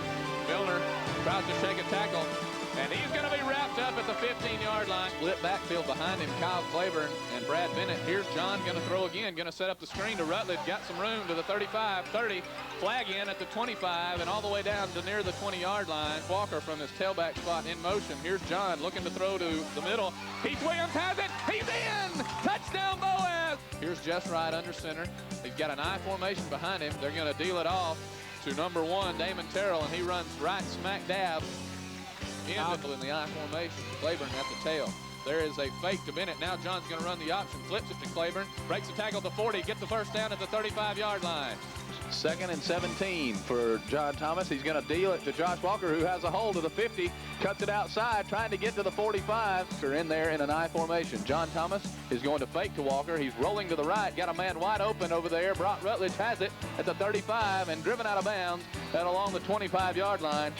Left wing back in motion to the near side. And now Griffith, the quarterback, rolling out, tries to throw it, and he is intercepted. Stephen Carroll on a beautiful play. Here's Josh Walker now in motion. They're going to fake to Kyle Claiborne, who's in there. They get the swing pass to Walker, looking for the end zone. He's in! He's in! Touchdown, Boaz! Again, the wishbone set. Griffith is going to fake. He's got trouble from the backside. Jermaine Davis trying to run him down. Now he lifts a pass that is intercepted by Kyle Claiborne. Over the ball, I formation for him. John's going to fake. Now looking to throw, lots of time, looking for Rutledge, got him for the first down, tries to cut it in at the 50, and gets up to the 45-yard line as for Boaz. There is a fake. John is going to look for Rutledge on the flag route in the end zone. He's got it! Touchdown, Boaz on a beautiful play. Their slot receiver is Sean Lusher. But this time they're going to leave it with Jones again as Lax handed it to him, and he is gang tackled as they'll form a trips, and they're going to throw a little wide receiver screen to Jones, who fumbled the ball. That's a lateral. Boaz is on it, and Boaz has it. Boaz has Josh Walker and John Thomas in double safety. Low snap, but Haney handled it. It'll come down to Thomas at the 25. Tried to turn the corner to the 30, 35, 40, 45. Cuts it inside to the 50. Needs a block. Broken tackle to 45. Now Greer in motion to the far side. They're going to leave it with Josh Walker to the 30, 25. Got some room to the 20. Tries to turn it to the 15 to the 10. Cut down right along the 5-yard line. A pass to McCullers. Now he's going to throw it to McCullers, who has it down there. He's in! Touchdown, Boaz on a great catch by Matt McCullers. The Boaz Pirates. Quarterback drops straight back. Going to try to find a man out in the flat. He's wide open. He's going to have the ball at the 40. He's got it across the midfield. He's in across the territory. He's going to be down about the 42, 44-yard line. It's 3rd down and 8, 4:20 to go. Quarterback's going to be rolling around to his left, trying to find a man out in the flat. Got his man, and they're going to have a first down up the 45-yard line of Crossville. Quarterback drops straight back. He's going to try to find a man off the left sideline. Got him in the open now. Touchdown, Boaz. Reverse this side to Davison. No. 3rd down and 8 now. Quarterback drops straight back. Once again, screenplay across the middle. Oh, goodness. 2 missed tackles. DuBose and Knowles in the backfield. Tucker looking to throw. He's got all day. Throwing very long. And it is intercepted by Stephen Carroll at the 45 to the 50. He's to the 45 to the 40. And he's run down at the 38-yard line. Guys will split the backfield now. Both ends split away. There's a fake to Josh Walker by John Thomas, who fakes. He's going to try to run for the first down. Good run by Thomas. He's nailed at the 25-yard line, but not before he got the first down behind John Thomas. Here's John going to fake to Walker, rolling out, looking for Bennett. He's got him. He's down at the 5. He's in! Touchdown, Boaz! Brad Bennett is in!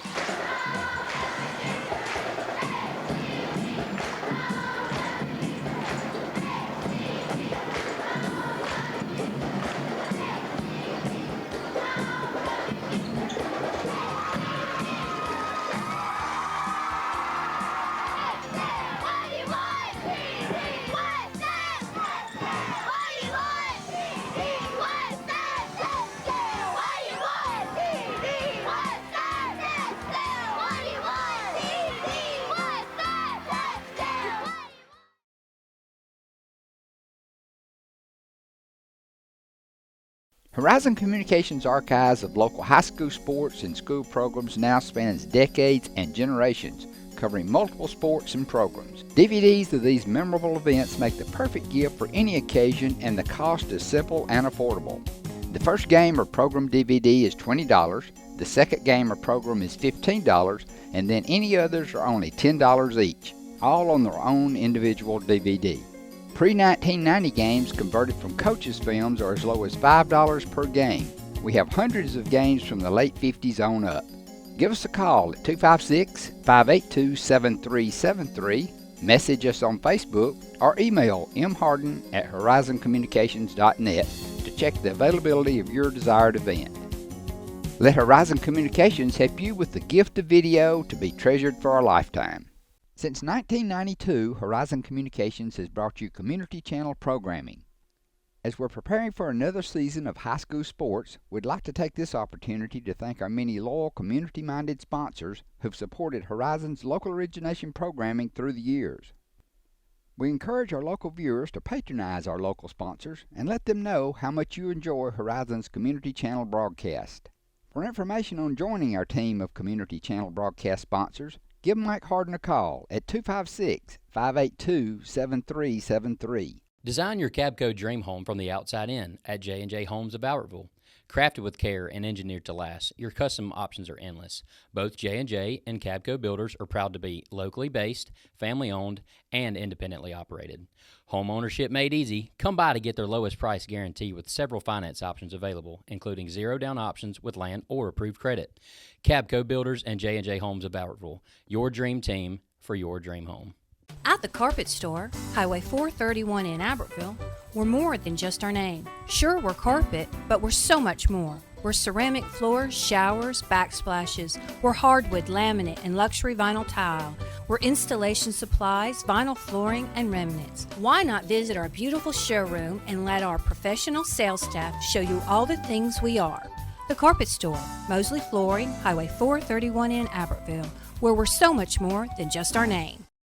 At Piggly Wiggly, we work hard to deliver the very best to you and your family. We offer only the top quality Black Canyon Angus beef, Swift natural fresh pork, grade A Kegel fresh chicken, smoked, processed, and frozen meat items. One of the most popular promotions at Piggly Wiggly is our Pick 5 meat program. Purchase a single pack of meat and pay our everyday low price, or purchase 5 packages marked with the bright red Pick 5 label for just $19.99. You get the best of both worlds, great quality meats and a super low price. You'll always find low prices throughout Piggly Wiggly.